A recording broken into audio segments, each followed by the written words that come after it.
When a broken arm becomes your only chance at freedom, who do you call? A stranger who terrifies you, or the monster you know will kill you? Tonight, Ava Carter faces that impossible choice. For 5 years, she's survived Ryan's fists, his rage, his control.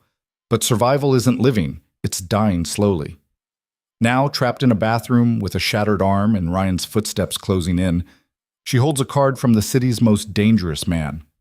One call could save her, or condemn her to something worse. Stay with me until the end, hit that like button, and drop a comment with your city so I can see how far this story travels. The bathroom door shuddered with each impact. Ava Carter pressed her back against the cold tile wall, her left arm cradled against her chest like a broken bird. The pain radiated from her elbow in waves, sharp, unrelenting, turning her stomach with each shallow breath. Through the thin wood door, she could hear Ryan's voice, low and venomous. "Open the door, Ava." 3 words, simple, terrifying. She'd heard that tone before, too many times. It was the voice he used when the rage had burned past shouting, past throwing things, past the initial explosion. This was the cold anger, the methodical fury that followed. This was when Ryan became truly dangerous. Ava looked down at her arm. The swelling had already started, distorting the shape of her forearm. She'd felt something snap when she'd raised her hands to protect her face, when Ryan's boot had connected with her elbow instead of her ribs. A strange mercy, that. Better a broken arm than broken ribs. Better anything than what he'd promised to do to her face. "I know you can hear me." Ryan's voice dropped lower, almost conversational. "You think locking yourself in there changes anything? You think I won't get in?" The door frame creaked. He was leaning against it now, testing the lock's strength. Ava's right hand trembled as she pulled her phone from her pocket. The screen was cracked, from when Ryan had thrown it across the room 2 days ago during their last fight. But it still worked. Barely. 3% battery. Her mind raced through options she'd considered 1,000 times before. Call the police? She'd tried that once, 2 years ago. Ryan had charmed the responding officers, shown them his spotless record, his respectable job at his father's law firm. He'd explained so reasonably how Ava struggled with anxiety, how she sometimes hurt herself for attention. The officers had looked at her with pity and suspicion, had told Ryan to take care of her, and left. Ryan had taken care of her all right. For 3 days, she couldn't sit without wincing. Call her mother? Her phone had been dead to her for 4 years since Ryan convinced her that Ava's family was toxic, that they'd never understood her, that he was all she needed. The isolation had been so gradual, so careful, that by the time Ava realized she was completely alone, the bridges were already burned. Call a friend? What friends? Ryan had systematically dismantled every relationship she'd had. Casual acquaintances from work didn't count. They knew Ava and Ryan, the couple. They didn't know the truth. Bang! Ryan's fist hit the door hard enough to make the hinges rattle.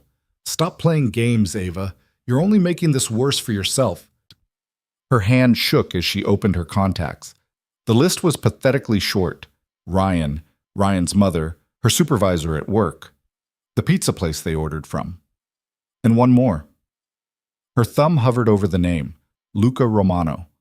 She shouldn't even have this number. She should have thrown away the business card the moment that strange encounter ended 3 months ago. It had been raining, one of those sudden summer storms that turned Chicago's streets into rivers. Ava had been walking home from work, soaked through, when a car had nearly hit her as she crossed the intersection. She'd stumbled back onto the curb, her bag falling into a puddle, its contents scattering. The car, a sleek black SUV, had stopped. For a terrifying moment, she thought the driver was going to yell at her. Instead, the back door had opened, and a man had stepped out. He was tall, probably 6'2", dressed in a charcoal suit that probably cost more than Ava made in 3 months. Dark hair, sharp features, and eyes that seemed to catalog everything about her in a single glance. "Are you hurt?" His voice had been smooth, cultured, with just a hint of an accent she couldn't place. "No, I'm fine." Ava had knelt to gather her scattered belongings. Her wallet, her work badge, the novel she'd been reading on her lunch breaks. The man had crouched beside her, helping collect her things with movements that were somehow both casual and precise. When his fingers brushed against hers as he handed her the book, she'd felt a strange jolt. Not attraction exactly, but awareness. This was someone important, Someone dangerous, maybe. Thank you, she'd mumbled, taking her things. He'd studied her face for a moment longer than was comfortable. You're certain you're not injured? Yes, really, I'm okay. He'd pulled a card from his jacket pocket and held it out, in case you change your mind. Or if you need anything. Ava had taken the card reflexively, too flustered to refuse. By the time she'd looked down at it, heavy stock, minimalist design, just a name and a phone number, the man was back in his SUV and the vehicle was pulling away. Luca Romano. She'd looked him up that night, in those few minutes when Ryan was in the shower and couldn't monitor her phone. What she'd found had made her blood run cold. Luca Romano wasn't just wealthy. He was Chicago's shadow king, the man whose name appeared in whispered conversations but never in court documents. Real estate, construction, private security, legitimate businesses that probably served as fronts for things that weren't legitimate at all. The articles she'd found called him reclusive, influential, and most disturbingly, untouchable. She should have thrown the card away immediately, but she hadn't. Something had made her slip it into the hidden pocket of her wallet, the small compartment where she kept her emergency cash, the money Ryan didn't know about, bills she'd been skimming from grocery money for 2 years, her pathetic attempt at building an escape fund. Now, locked in a bathroom with a broken arm and a dying phone, that card was the only option left. Crack! The door frame splintered. Ryan was kicking it now, methodical strikes at the weakest point near the lock. Ava's fingers moved before her mind could stop them. She pulled up the contact, her thumb hovering over the call button. What would she even say? Help me, I'm being beaten by my boyfriend. Would he laugh? Would he even remember her? Why had he given her his card in the first place? Another kick. The wood groaned. Ava pressed call. The phone rang once, twice, 3 times. Please answer. Yes? The voice was exactly as she remembered. Calm, controlled, unmistakably his. Mr. Romano? Her voice came out as barely a whisper, a pause. I remember you. The woman in the rain. How did he... Ava pushed the question aside. I need help. Where are you? The door shuddered with another impact. I'm at home. My boyfriend, he's... She didn't need to finish. The sound of splintering wood filled the bathroom. Address? Luca's voice had shifted, taking on an edge of command that brooked no argument. Ava rattled off her address, her words tumbling over each other. Lock yourself in the smallest room. Stay away from the door. I'm 15 minutes away. He's breaking through now. I don't have... Ava. His use of her name stopped her panic. Listen to me. You've survived this long. Survive 15 more minutes. Can you do that? Something in his voice steadied her. Not comfort exactly, but certainty. As if her survival was already a foregone conclusion, she just needed to play her part. Yes. Good. Stay on the line. The door gave way with a final crack. The lock held, but the frame around it had splintered enough for Ryan to get his fingers through the gap. Ava scrambled backward, pressing herself into the corner between the toilet and the wall. It wasn't much of a hiding spot, but it was the furthest point from the door. Ava! Ryan's face appeared in the gap, contorted with rage. You called someone? Who the fuck did you call? She didn't answer, couldn't answer. Terror had locked her throat. Ryan's arm shoved through the gap, groping for the lock's interior mechanism. His fingers found it, twisted. The lock disengaged with a soft click. The door swung open. Ryan stood in the doorway, breathing hard. His shirt was rumpled, his knuckles bloody from pounding on the door. He was a handsome man, objectively, tall, athletic, with the kind of clean-cut features that photographed well at company events. His father's son, people said, destined for partnership at the firm. No one saw this side of him.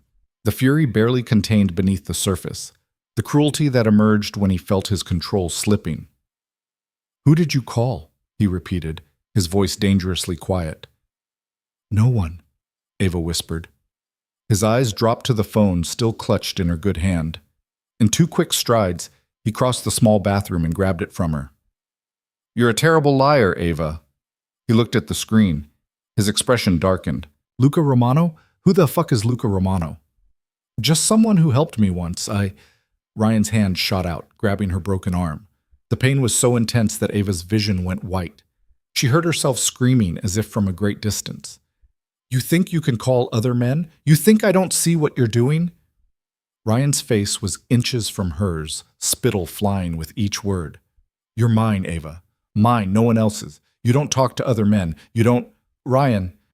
The voice came from Ava's phone, which Ryan still held. Luca's voice, calm and cold. You have approximately 12 minutes to leave that apartment. I suggest you use them. Ryan stared at the phone in disbelief. Then he laughed, a harsh, ugly sound. Oh, this is rich. You called your sugar daddy to save you? He held the phone up to his ear. Listen, buddy. I don't know what Ava's been telling you, but she's my girlfriend. This is a domestic situation. It's none of your… 11 minutes, 30 seconds. Are you threatening me? Do you know who my father is? One call and I can have… Your father is Marcus Brennan, senior partner at Brennan, Chase & Associates, Harvard Law, class of 1985. He golfs at Medina Country Club on Saturday mornings and has a standing reservation at Gibson's on Friday nights. Luca's voice never lost its measured calm. 11 minutes, 10 seconds. Ryan's face had gone pale. How do you… Your mother's name is Patricia. She volunteers at Northwestern Memorial Hospital on Tuesdays and Thursdays. Your sister Jennifer lives in Boston with her husband and 2 children. You have a wine-colored birthmark on your left shoulder blade and a scar on your right knee from a skiing accident in Aspen when you were 16. The color drained completely from Ryan's face. 10 minutes, 45 seconds. Every second you remain in that apartment, the consequences become more severe. I suggest you consider your choices very carefully. Ryan dropped the phone like it had burned him. He looked at Ava, and for the first time she could remember, she saw fear in his eyes. But fear, in men like Ryan, quickly curdled into rage. This isn't over, he said, his voice shaking. You think running to some criminal is going to save you? He'll use you and throw you away. At least 10 minutes, 15 seconds. Luca's voice floated up from the phone on the floor, implacable as death. Ryan backed toward the door, his eyes still locked on Ava. This isn't over, he repeated. Then he turned and stormed out. Ava heard the apartment door slam, then silence. She sat frozen in the corner, unable to process what had just happened. Her arm throbbed with each heartbeat. Her whole body was shaking. Ava. Luca's voice, gentle now. Are you still there? With her good hand, she reached for the phone. Yes? Is he gone? Yes. Can you walk? I think so. Good. I need you to do something for me. Can you get to your bedroom? Why?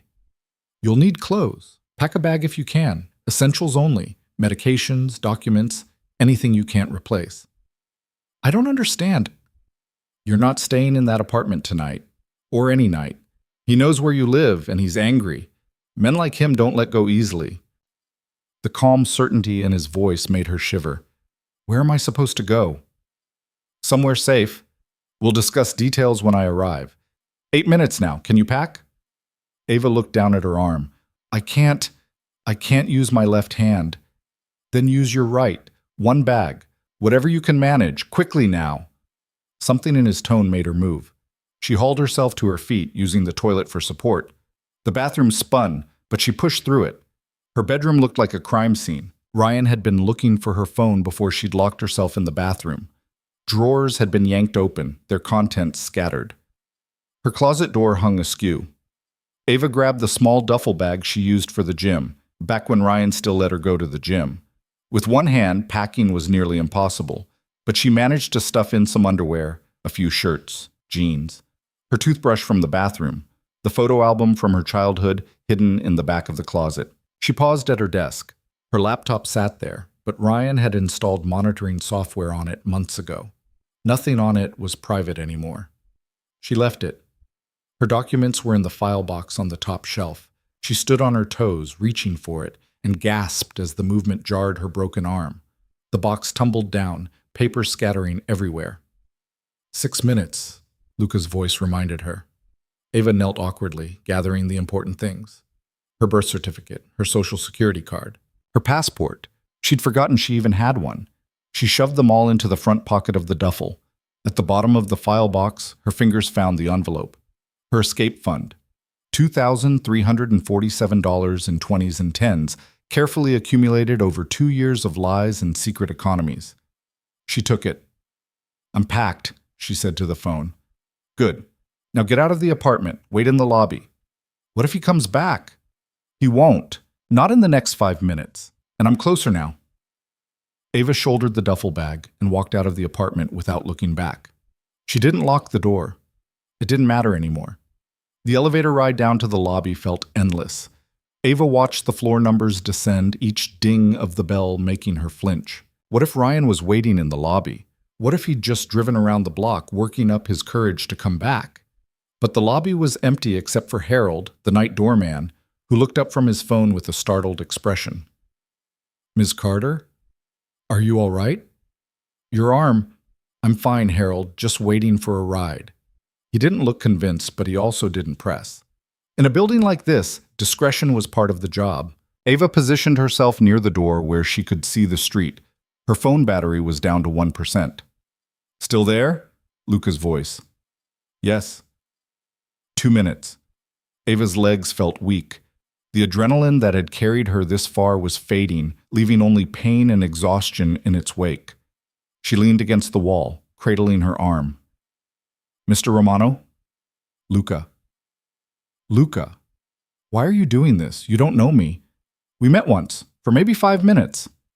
Silence stretched between them. When he finally spoke, his voice was different, softer, almost contemplative. "When I was young, my mother was in a situation similar to yours. No one helped her. I've never forgotten what that cost." Another pause. "And I don't forget faces, Ava. When you're in my city, afraid and alone, and I can do something about it, I do." Before Ava could process that, headlights swept across the lobby windows. A black SUV pulled up to the curb, the same one from that rainy day. "I'm here," Luca said. The back door opened and he stepped out. If anything, he was more imposing than she remembered. The suit was different, dark blue instead of charcoal, but the presence was the same. Commanding, absolute. Harold had straightened up, his casual slouch replaced by something like military attention. Ava noticed he didn't question Luca's arrival or ask his business. He simply opened the lobby door with a murmur of, "Sir." Luca's eyes found Ava immediately. They traveled from her face to her cradled arm, and something flickered in his expression, there and gone too quickly to read. "Let's get you out of here, Mutt," he said. He reached for her bag. Ava let him take it, too exhausted to protest. His other hand settled lightly on her back, guiding her toward the door. "Wait," she said. "My phone." It had died, the screen going black in her hand. "I'll get you a new one," Luca said. "Come on." The SUV was warm inside, the leather seats soft. A man sat in the driver's seat, older, with silver hair, and the bearing of someone who'd seen combat. He nodded at Ava, but didn't speak. Luca slid in beside her and closed the door. "Northwestern Memorial," he told the driver, then to Ava. "Your arm needs medical attention. I can't afford—" "You're not paying." The SUV pulled away from the curb smoothly. Ava watched her building recede through the window, the building where she'd lived for 4 years, where every wall held a memory of fear or pain, or the brief, precious moments when Ryan had been kind and she'd let herself believe it would get better. "You're shaking." Luca's voice pulled her attention back. She was. Her whole body trembled despite the warmth of the car. Luca shrugged off his suit jacket and draped it over her shoulders. It smelled like expensive cologne and something else. Leather, maybe, or gun oil. "The shock will pass," he said. "You're safe now." Ava wanted to believe him, but she'd learned the hard way that safety was an illusion, a temporary state that could shatter with one wrong word or misplaced look. "He'll come looking for me," she whispered. "Let him." Luca's voice was cold again, the warmth from a moment ago locked away. "Let him come." The certainty in those words should have frightened her. Instead, for reasons she couldn't quite explain, they brought comfort. At Northwestern Memorial, Luca didn't take her through the emergency room entrance. Instead, the SUV pulled around to a private entrance at the back. A woman in scrubs was waiting, mid-40s, with kind eyes and an efficient manner. Dr. Sarah Chen, she introduced herself. Let's take a look at that arm. The examination room was quiet and private. Dr. Chen worked quickly, her questions clinical and non-judgmental. X-rays confirmed what Ava already knew. Her ulna was fractured. Clean break, Dr. Chen said, showing Ava the image. We'll set it and cast it. You'll need to follow up in 6 weeks, but it should heal well. How much will this cost? Ava asked quietly. Dr. Chen glanced at someone behind Ava. She turned and found Luca leaning against the wall, arms crossed, watching silently. Don't worry about the cost, Dr. Chen said. Just focus on healing. The setting and casting took an hour. They gave her something for the pain. Not heavy narcotics, just enough to take the edge off. By the time Dr. Chen finished, Ava's arm was encased in a blue fiberglass cast from knuckles to elbow. Any other injuries I should know about? Dr. Chen asked gently. Ava shook her head. Not tonight. The bruises on her ribs were old, already fading from purple to yellow-green. The marks on her wrists where Ryan had grabbed her last week were barely visible now. Okay. Doctor. Chen handed her a prescription, pain medication, anti-inflammatory. Take them as directed. And Ava? She waited until Ava met her eyes. You did the right thing getting out. Whatever comes next, remember that. Tears pricked at Ava's eyes. She blinked them back. Thank you. When they left the examination room, Luca was on his phone, speaking in rapid Italian. He ended the call when he saw her. How do you feel? Tired. It was the truest thing she'd said all night. Come on, let's get you somewhere you can rest. The SUV was waiting. As they pulled away from the hospital, Ava watched the city lights blur past her window. It was past midnight now. She should have been exhausted, but her mind was racing with questions. Where are we going? She finally asked. My home. It's the safest place in the city right now. Alarm flared through her. I don't want to impose. You're not imposing. I have more space than I know what to do with, and you need somewhere Ryan can't find you. Luca's voice was matter of fact. We'll figure out long-term arrangements tomorrow. Tonight, you need sleep and safety. I can provide both. Ava wanted to argue, but she was too tired. And he was right. She had nowhere else to go, no friends to call, no family who would answer. The women's shelter she'd looked up once was across town and required 48 hours' notice. Just tonight, she said. Just tonight, Luca agreed, but something in his tone suggested he didn't quite believe it either. They drove north, leaving the familiar streets of her neighborhood behind. The buildings grew taller, more expensive. They crossed the river, passed through downtown, and continued north into neighborhoods Ava had only read about in magazines. Finally, the SUV turned through a gate that opened automatically. The driveway curved through manicured grounds before stopping in front of a stone mansion that looked like it had been transplanted from the Italian countryside. Home, Luca said simply. The interior was both opulent and surprisingly tasteful. No tacky gold fixtures or Baroque excess, just clean lines, quality materials, and art that was probably worth more than Ava had earned in her entire life. A woman appeared from a side corridor, late 60s, with silver hair pulled back in a neat bun and sharp eyes that missed nothing. Rosa, this is Ava. She'll be staying in the guest suite. She's had a difficult night. Rosa's gaze took in Ava's cast, her disheveled appearance, and something softened in her expression. Come, dear, let's get you settled. Luca touched Ava's shoulder lightly. Rosa will take care of you. If you need anything at all, just ask. I'll be in my study if you want to talk. Then he was gone, his footsteps fading down a hallway. Rosa led Ava up a curved staircase to the second floor. The guest suite is this way. You'll have your own bathroom, a sitting room, everything you need. The suite was larger than Ava's entire apartment. The bed alone could have slept 4 people. French doors opened onto a balcony overlooking the grounds. There are clothes in the closet that should fit you, Rosa said. We keep a selection for guests. Tomorrow, we can get you anything else you need. For tonight, just rest. Rosa? Ava's voice came out small. Is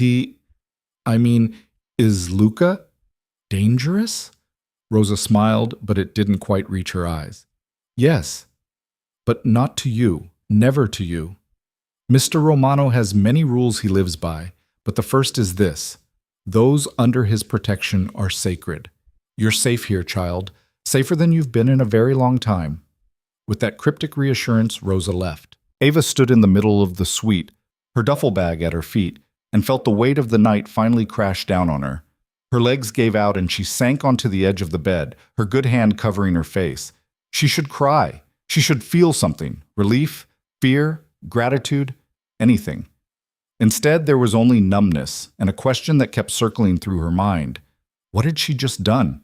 She'd escaped one dangerous man and put herself in the debt of another. Luca Romano, crime boss. She'd read the articles. She knew what he was. But Ryan had been a respectable lawyer from a good family, and he'd broken her in pieces. Maybe monsters came in different forms. Ava pulled off her shoes with one hand and lay back on the bed without bothering to change. The ceiling above her was painted with some kind of classical scene, cherubs and clouds, probably worth a fortune. Her phone was dead. She had no way to call anyone, even if there was someone to call. She was completely alone in a stranger's house, dependent on his mercy. It should have terrified her. Instead, for the first time in 5 years, Ava fell asleep without wondering if she'd wake up to fists and fury. The nightmare, when it came, was familiar. Ryan's face contorted with rage, the sound of breaking glass, her own voice, pleading, always pleading. But this time when Ryan lunged, a door slammed shut between them, and on her side of the door stood a figure in a charcoal suit, his back to her, an immovable wall. Ava woke to sunlight streaming through unfamiliar windows. For a disoriented moment, she didn't know where she was. Then memory crashed back. Ryan, the bathroom, the call, Luca. She sat up slowly, her arm throbbing despite the pain medication. The cast felt strange, heavy. Someone had left a tray on the side table, coffee, still hot, and pastries that looked freshly baked. A note in elegant script. Take your time. Come down when you're ready. R. Rosa, she assumed. Ava made her way to the bathroom and stared at herself in the mirror. She looked like hell. Her hair tangled, dark circles under her eyes, and a bruise blooming on her cheek that she didn't remember getting. There was indeed a closet full of clothes, organized by size. Ava found jeans and a soft sweater that fit reasonably well. Getting dressed one-handed was harder than she'd expected, but she managed. When she finally ventured downstairs, she followed the sound of voices to a bright kitchen that looked like something from a cooking show. Rosa was there, along with a younger woman who was chopping vegetables. And at the table, reading a newspaper over a cup of espresso, sat Luca. He looked up when Ava entered. Today, he wore black slacks and a white shirt, no tie. The sleeves rolled to his elbows. Somehow he looked both more casual and more dangerous than he had in the suit. Good morning. How's the arm? Sore. Sit. Rosa will make you breakfast. I'm not really hungry. You need to eat. Not a suggestion. Ava sat. Rosa set a plate in front of her. Eggs, toast, fruit. Despite her protest, Ava found herself eating. Everything tasted better than anything she'd cooked in years. Luca folded his newspaper.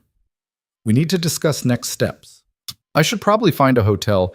Ryan will check hotels, he'll call in favors, use his father's connections.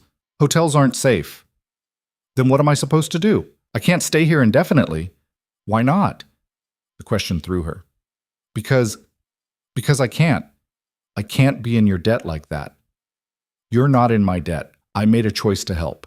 That doesn't obligate you to me. Luca's dark eyes studied her. But you're right that this can't be a permanent solution. We need to make sure Ryan understands that you're untouchable now. How? Let me worry about that. For today, I want you to rest.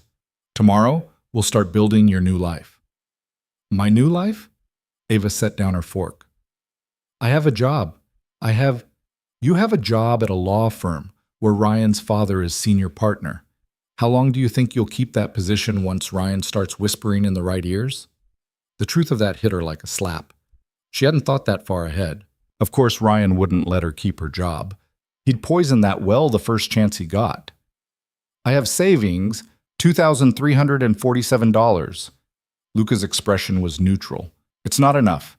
Not for first and last month's rent, deposits, furniture. Not if you want to stay in Chicago.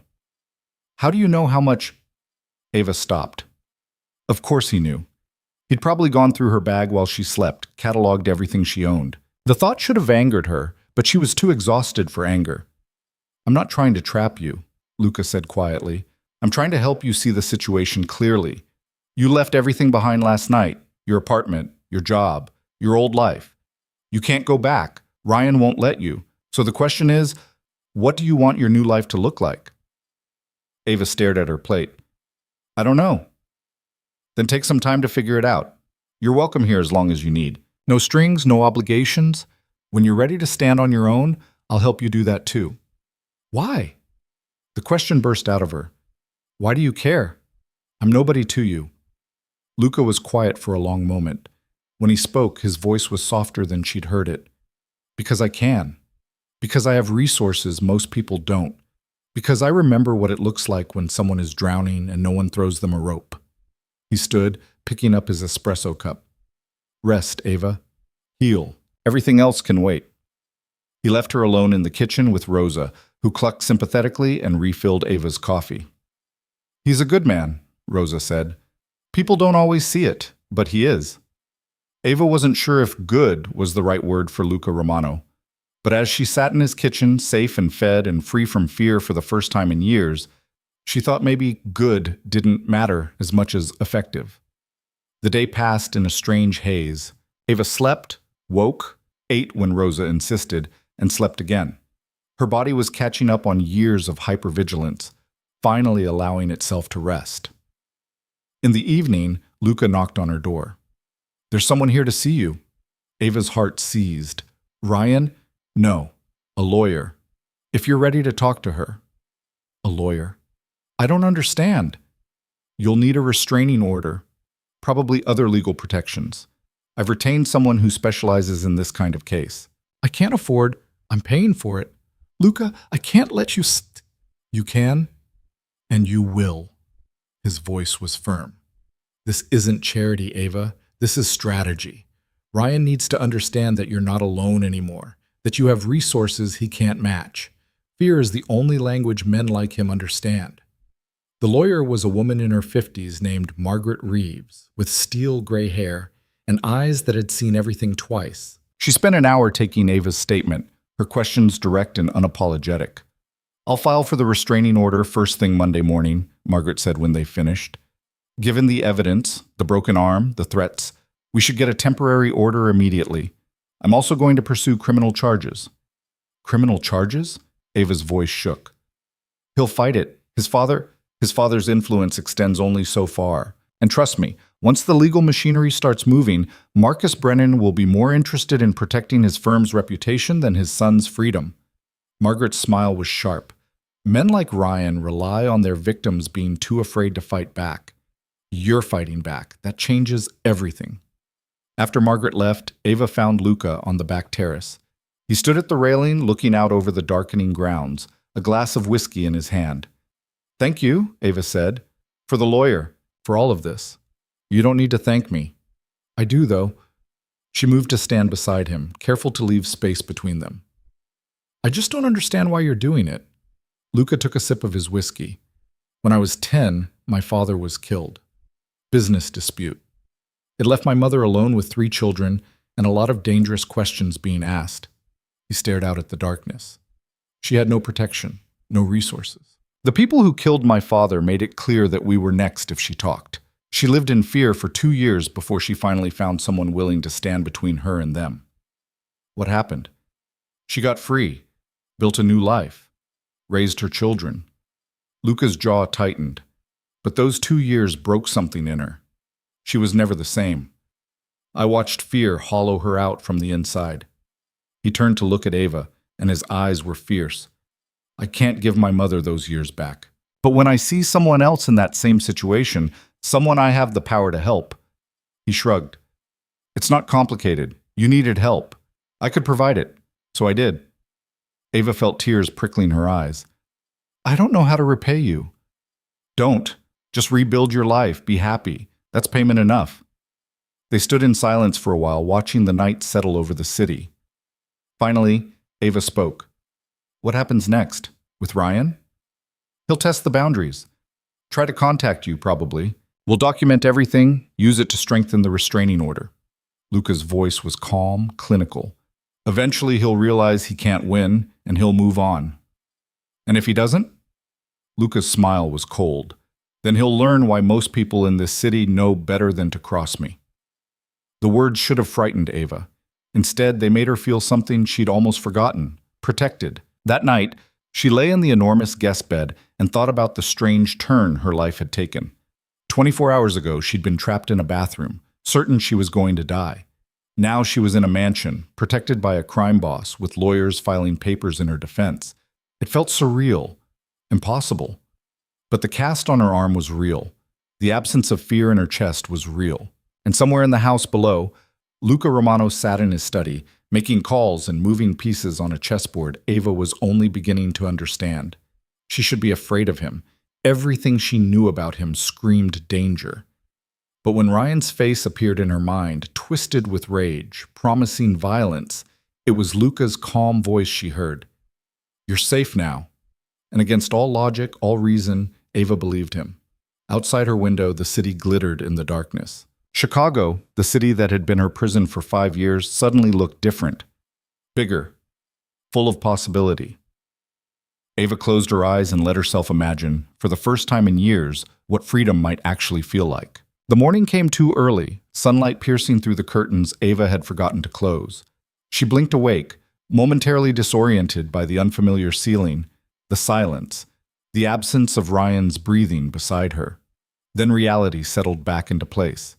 The cast on her arm, the mansion, Luca Romano. Freedom felt strange, like a language she'd once known but had forgotten how to speak. Rosa knocked softly before entering with a breakfast tray. "Mr. Romano asked me to tell you he has some business to attend to this morning, but he'll be back this afternoon. He wondered if you'd join him for dinner." "I don't want to be any trouble." "No trouble at all, dear. He enjoys the company." Rosa set the tray down and studied Ava with grandmotherly concern. "How did you sleep?" "Better than I have in years." It was true. No nightmares, no jerking awake at every sound, just deep, dreamless black. After Rosa left, Ava ate slowly, thinking about what Luca had said about rebuilding her life. The truth was, she didn't know where to start. Everything she'd been for the past 5 years had been defined by Ryan. His needs, his moods, his control. Without him, who was she? The question terrified her. She spent the morning exploring the mansion's library. A 2-story room with floor-to-ceiling shelves and a rolling ladder like something from a movie. The books were organized meticulously, ranging from first-edition classics to contemporary fiction. Ava ran her fingers along the spines, marveling at the collection. She pulled down a worn copy of Jane Eyre and settled into a leather armchair by the window. Reading had been one of her escapes during the worst times with Ryan, those stolen moments when he was at work and she could disappear into someone else's story. This felt different, though, safer. No listening for the door. No hiding the book when footsteps approached. She was 3 chapters in when her temporary peace shattered. The doorbell rang, sharp, insistent. Rosa's footsteps echoed in the hall, then voices. One of them was familiar enough to make Ava's blood run cold. Ryan. She set down the book with trembling hands. Every instinct screamed at her to hide, to find a closet or a bathroom and lock herself in. But she forced herself to stay seated, to breathe. "You're safe here." Luca said so. But Luca wasn't here. The voices grew louder, Rosa's tone firm and unyielding. "Sir, I've already told you, you need to leave. This is private property. I just want to talk to Ava. 5 minutes, that's all I'm asking." Ryan's voice strained with false reasonableness. "Please, I know she's here. I just want to apologize." Ava's hands clenched in her lap. She knew that tone. The contrite boyfriend, full of remorse and promises to change. She'd fallen for it a dozen times before, not this time. She stood and walked to the library entrance, staying just out of sight. Through the crack in the door, she could see the foyers. Rosa stood blocking the entrance, her slight frame somehow formidable. Behind her, 2 men Ava hadn't noticed before flanked the doorway. Security, she realized. They hadn't been there yesterday, or she'd simply been too exhausted to notice. Ryan stood on the front step, looking haggard. His shirt was wrinkled, his jaw unshaven. He'd probably been up all night, working himself into this desperate state. "I'm sorry, sir, but you need to leave now," Rosa repeated. "Look, I don't know what Ava told you people, but there's been a misunderstanding. She's my girlfriend. We had a fight, that's all. Couples fight. It doesn't mean... It means you broke her arm." The new voice made everyone turn. Luca stood at the top of the driveway, apparently having just arrived. He moved with unhurried confidence, his hands in his pockets, his expression unreadable. The two security men straightened slightly at his appearance. Ryan's face went through several emotions: surprise, calculation, fear. He settled on indignation. "This is none of your business. This is between me and Ava. The moment she called me from your bathroom while you tried to break down the door, it became my business." Luca stopped a few feet from Ryan, close enough to be intimidating without being overtly threatening. "The moment you put your hands on someone under my protection, you made it my business."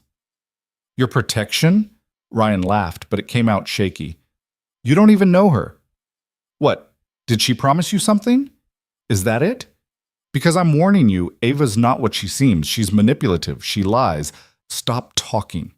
2 words, said quietly, but they cut through Ryan's tirade like a knife. Luca's expression hadn't changed, but something in his stillness radiated danger. "You have 2 choices," Luca continued in that same measured tone. "You can leave now, voluntarily, and accept that Ava is done with you. Or you can keep talking, keep trying to justify what you did, and discover exactly how far my patience extends." Ryan's hands clenched at his sides. "You're threatening me? Do you know who my father is?" "Marcus Brennan. We've established this. Your father is a lawyer. I'm sure he's explained to you by now that legal influence has limits." Luca tilted his head slightly. "Tell me, Ryan, did he also explain what happens when you antagonize people who operate outside those limits?" The color drained from Ryan's face. "You can't. I can do many things. The question is whether you're foolish enough to make me demonstrate." Luca's voice dropped lower. "Here's what's going to happen. You're going to leave. You're going to stop trying to contact Ava. You're going to accept the restraining order that will be filed Monday morning, and you're going to stay far, far away from her. In exchange, I'll refrain from making your life significantly more difficult than it's about to become." "This is insane. I have rights." "You had rights. You forfeited them when you broke her arm." Luca took a single step forward. Ryan instinctively stepped back. "Leave. Now. Don't come back. Don't call. Don't send messages through mutual friends. Don't even think about her. Because if you do, if you violate the restraining order or make any attempt to contact her, I will consider it a personal affront. And Ryan?" He smiled, and it was the coldest thing Ava had ever seen. "You really don't want to affront me." For a moment, Ryan looked like he might argue. His jaw worked, his hands opening and closing. Then he seemed to deflate, all the bluster draining out of him. "This isn't over," he muttered. "Yes," Luca said softly. "It is." Ryan turned and stalked to his car, a BMW that looked out of place in the circular driveway. He gunned the engine too hard, tires squealing as he accelerated away. Luca watched until the car disappeared beyond the gate. Then he turned to his security team. "Make sure he actually leaves the area. If he comes back, call me immediately." "Yes, sir." Only then did Luca look toward the library, where Ava still stood in the doorway. Their eyes met, and she saw his expression soften fractionally. "Are you all right?" Ava nodded, not trusting her voice. She was shaking, not from fear exactly, but from the adrenaline of confrontation, of watching Ryan reduced to nothing by a few quiet words. Luca crossed to her. "He won't be back." "How can you be sure?" "Because he's a coward. Cowards only fight when they're certain they'll win. He's not certain anymore." Luca glanced at her cast. "Come, let's have that dinner Rosa's been preparing. You look like you could use a drink." Dinner was served in a smaller dining room than the formal one Ava had glimpsed yesterday. The table could seat 12 but was set for 2, candles flickering between them. Rosa had prepared something Italian, pasta with a sauce that smelled like heaven. Luca poured wine for both of them, a red that probably cost more than Ava's monthly rent used to. She took a larger sip than she'd intended, trying to calm her nerves. "I'm sorry you had to deal with that," Luca said. "I should have anticipated he'd try to find you." "How did he know I was here?" He probably didn't, not for certain, but I'm not exactly unknown in Chicago. If he asked around about who might have resources to hide someone, my name would come up. Luca twirled pasta on his fork with practiced ease. It doesn't matter. He knows now that approaching you here is pointless. Ava pushed food around her plate. What you said to him about making his life difficult. What did you mean? Do you really want to know? She considered. No, maybe. I don't know. Luca's lips quirked in something that might have been amusement. I meant that I have ways of making people uncomfortable. Business deals that fall through, connections that suddenly dry up. His father's firm represents several clients who do business with my companies. If I were to suggest that continued association might be problematic, well, he shrugged. People make choices based on their interests. That's blackmail. That's leverage. There's a difference. Is there? Blackmail implies I have something to hide, something I'm ashamed of. I don't. I simply understand how power works in this city. Luca set down his fork and looked at her directly. Does it bother you? What I am? Ava thought about the question. Ryan had been a respectable lawyer, and he'd broken her. Luca was supposedly a criminal, and he'd saved her. Traditional morality seemed inadequate to process that contradiction. I don't know what you are, she said finally. Not really. I know what the newspapers say, but I also know that you've shown me more kindness in 2 days than anyone else has in 5 years. So maybe what you are doesn't matter as much as who you choose to be. Something flickered in Luca's dark eyes. Surprise, maybe, or appreciation. That's a generous interpretation. It's an honest one. They ate in comfortable silence for a while. Ava found herself relaxing despite everything. The wine and food and safety combining to ease the constant tension she'd carried for so long. Tell me about yourself, Luca said eventually. Not about Ryan. About you. Who were you before him? The question caught Ava off guard. Who had she been? It felt like trying to remember someone else's life. I was a student, she said slowly. Art history major at Northwestern. I wanted to work in a museum, maybe curate exhibits someday. I loved Renaissance painting, the way artists could capture light and shadow, the way they could make canvas feel alive. The words came haltingly at first, then faster as memories surfaced.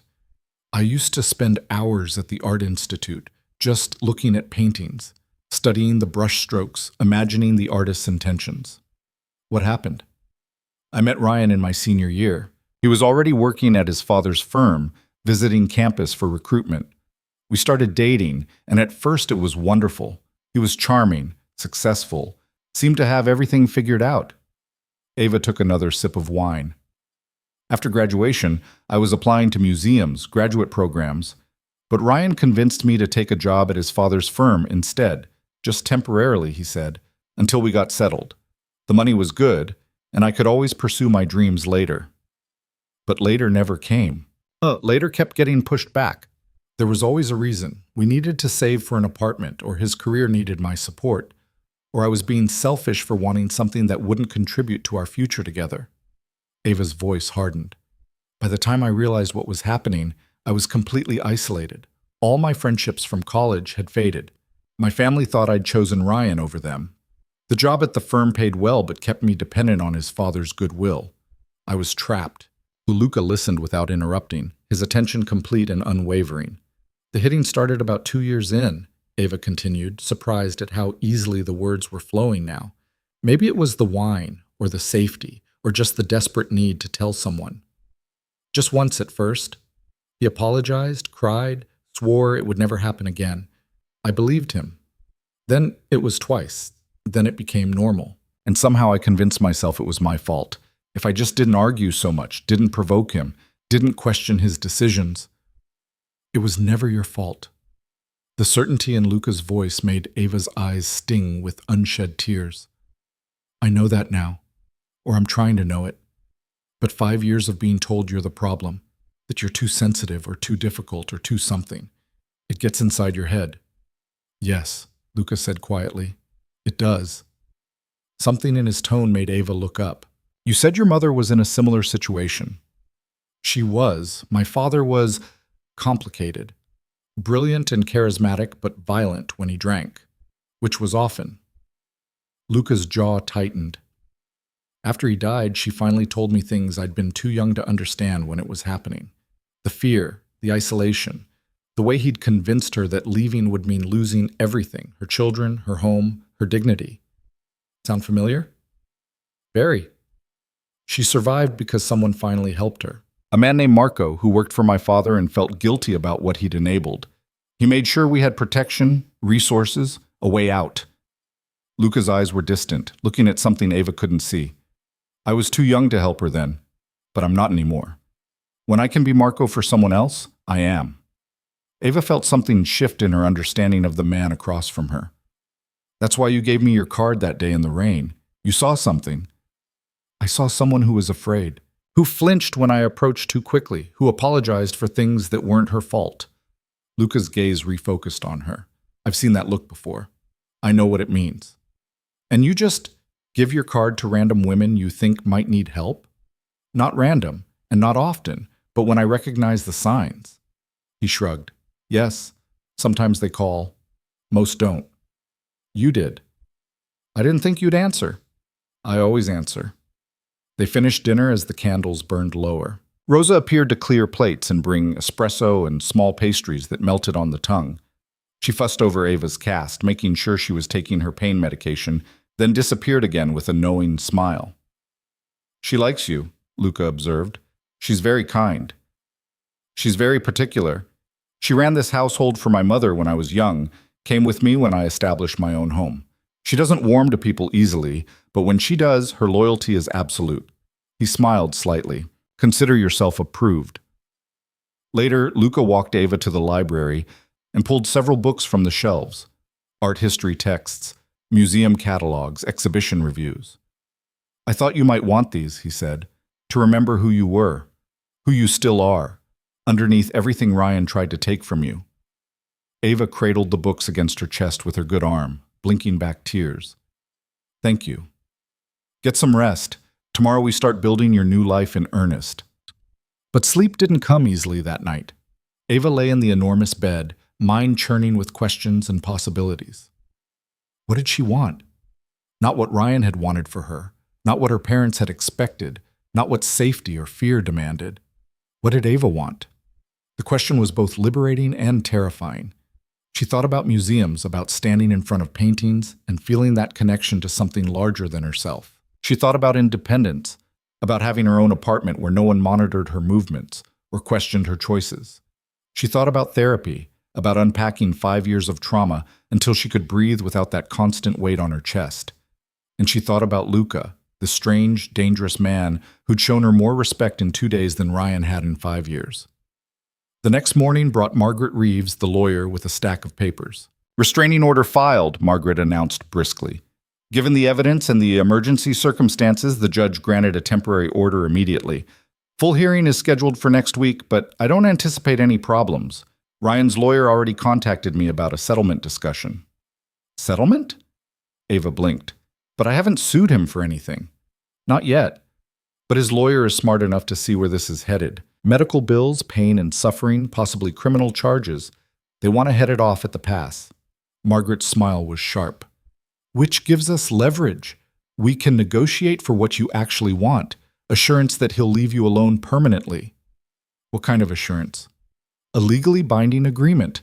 He stays away from you, doesn't contact you directly or through intermediaries, doesn't badmouth you to employers or mutual acquaintances. In exchange, you agree not to pursue civil damages or push for criminal prosecution. Everything documented, everything enforceable. Ava looked at Luca, who'd been standing quietly by the window. What do you think? I think it's a good strategy. It gives you legal protection without the uncertainty of a trial. Ryan's father will want this settled quietly. Bad publicity damages the firm's reputation. They'll agree to reasonable terms. Define reasonable. Margaret laid out several documents. Complete separation. No contact of any kind. He forfeits any claim to belongings you left in the shared apartment. I'll arrange for movers to collect your things while he's not present. He agrees not to interfere with your employment, though frankly, I recommend finding a new job anyway. I was planning to. Good. I'm also recommending a substantial cash settlement to cover your immediate needs while you get back on your feet. New apartment, security deposit, living expenses while you look for work. Given his family's resources and the strength of our case, I think we can push for 6 figures. Ava's head spun. 6 figures? I can't. You can and you will, Luca said firmly. He broke your arm, Ava. He terrorized you for 5 years. This isn't charity or greed. This is compensation for what he took from you. But won't that make him angrier? More determined to... His anger is irrelevant now. He has no power over you anymore. Luca crossed the room to stand beside her chair. This is about making sure you have resources to rebuild. That's not optional. Margaret watched this exchange with interest, her sharp eyes missing nothing. Mr. Romano is right. This settlement serves multiple purposes. Yes, it provides financial support, but it also establishes legally that Ryan wronged you, that he owes you restitution. That matters psychologically as much as practically. Ava studied the documents, her mind struggling to process this new reality. A week ago, she'd been hoarding grocery money in a hidden envelope, desperately saving for an escape that seemed impossible. Now lawyers were talking about 6-figure settlements and permanent restraining orders. Okay, she said finally. Do it. Margaret nodded approvingly. I'll have the settlement proposal drafted by tomorrow. Ryan's lawyer is motivated to resolve this quickly. I expect we'll have an agreement within the week. After Margaret left, Ava found herself alone with Luca in his study. The room was lined with books and art, a Caravaggio that was either an excellent reproduction or worth millions, she couldn't tell which. That painting, she said, desperate to think about something other than Ryan and settlements and her shattered life. Is it real? Luca glanced at the dramatic chiaroscuro of the Caravaggio. Yes, I acquired it through a private sale several years ago. It's beautiful. The way he uses light and shadow, the emotional intensity. Ava stepped closer, studying the brushwork. Caravaggio was a violent man, did you know? He killed someone in a brawl, had to flee Rome, but his paintings are some of the most emotionally honest works ever created. All that darkness and violence in his life, somehow translated into this truthfulness on canvas. Perhaps pain makes us honest, Luca observed. When we've seen the worst of ourselves or the world, pretense becomes pointless. Ava turned to look at him. Is that why you don't pretend about what you do? Why you didn't try to convince me you're just a legitimate businessman? Would you have believed me? No. Then why bother lying? Luca moved to stand beside her, both of them looking at the painting now. I've done things I'm not proud of. I've hurt people, made choices that prioritized power over principle. I don't apologize for most of it. It was necessary, and I'd make the same decisions again, but I don't pretend to be something I'm not. And what are you? He considered the question. Practical. Loyal to those who earn it. Ruthless with those who threaten what's mine. Not a good man, perhaps, but one who keeps his word. That's more than most good men manage. Luca's lips quirked. Careful, you're starting to sound like you approve of me. Maybe I do. A little. They stood there in silence, looking at the Caravaggio. Ava found herself intensely aware of Luca's presence beside her, the warmth of him, the subtle scent of his cologne, the way he stood perfectly still in a way that suggested coiled energy rather than relaxation. Can I ask you something? She said finally. Always. Why aren't you married? Is there someone? Luca's expression turned sardonic.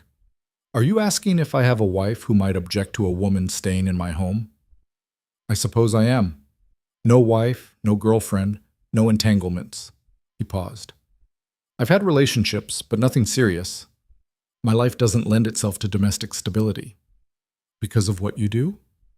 Because of who I am. The kind of woman I'd want. Intelligent, independent, strong, wouldn't tolerate being kept in a gilded cage for her own safety. And the kind of woman who'd accept that life, I wouldn't want. Luca shrugged. So I remain alone. It's simpler. Doesn't it get lonely? Sometimes, but loneliness is safer than vulnerability. Ava understood that more than she wanted to admit. What about family? You mentioned siblings. A brother and sister, both in Italy now. We talk occasionally, but we're not close. Too many old wounds, too much history. His voice was neutral, but Ava heard the sadness underneath. I'm sorry. Don't be. We all make choices. They chose distance. I chose this. He gestured vaguely at the study, the mansion beyond. A phone buzzed. Luca pulled it from his pocket, glanced at the screen, and his expression hardened. Excuse me, I need to take this. He stepped into the hallway. Ava heard the low murmur of his voice, speaking Italian too quickly for her to follow. When he returned, his face was carefully neutral. Business? She asked. Always. He checked his watch. I need to go out for a few hours. Will you be all right here? Of course, I'm not helpless. I know you're not, but humor me. He pulled a business card from his desk drawer, different from the one he'd given her before, with multiple phone numbers. Call me if you need anything. Rosa's here, and my security team is on the grounds. You're safe. After he left, Ava wandered the mansion, trying to settle her restless energy. She found Rosa in the kitchen, kneading dough with practiced efficiency. Can I help? Ava asked. Rosa looked up, surprised. With what, dear? Whatever you're making, I'd like to do something useful. Rosa's face softened. You don't need to earn your keep here, child. I know, but I need to feel normal, capable. 5 years of having everything controlled makes you forget what it's like to just do things. Understanding flickered in Rosa's eyes. All right then, wash your hand, the one that works, and I'll teach you how to make proper Italian bread. For the next hour, Ava lost herself in the simple pleasure of creation. The dough was forgiving, responding to pressure and time, transforming under her good hand from sticky mess to smooth elasticity. Rosa guided her with patience, sharing stories of teaching Luca to cook when he was young. He was a serious boy, Rosa said, shaping her own loaf with expert hands. Always watching, always thinking. His father's death changed him, made him grow up too fast, but he was kind, even then, especially to his mother. What was she like? Beautiful, sad. She carried ghosts with her everywhere. Rosa's expression turned distant. Luca promised her he'd never let anyone hurt people he cared about the way his father had hurt her. I think that promise shaped everything he became. He told me about Marco, the man who helped her. Marco was a good man in a bad business. He paid for his kindness. Luca's father's enemies made sure of that. But before he died, he made Luca promise to do the same for others when he could, to be the intervention he'd provided. Ava thought about that as she shaped her clumsy loaf. So this, helping me? It's about keeping promises to dead people. No, dear. Rosa covered the dough with a cloth.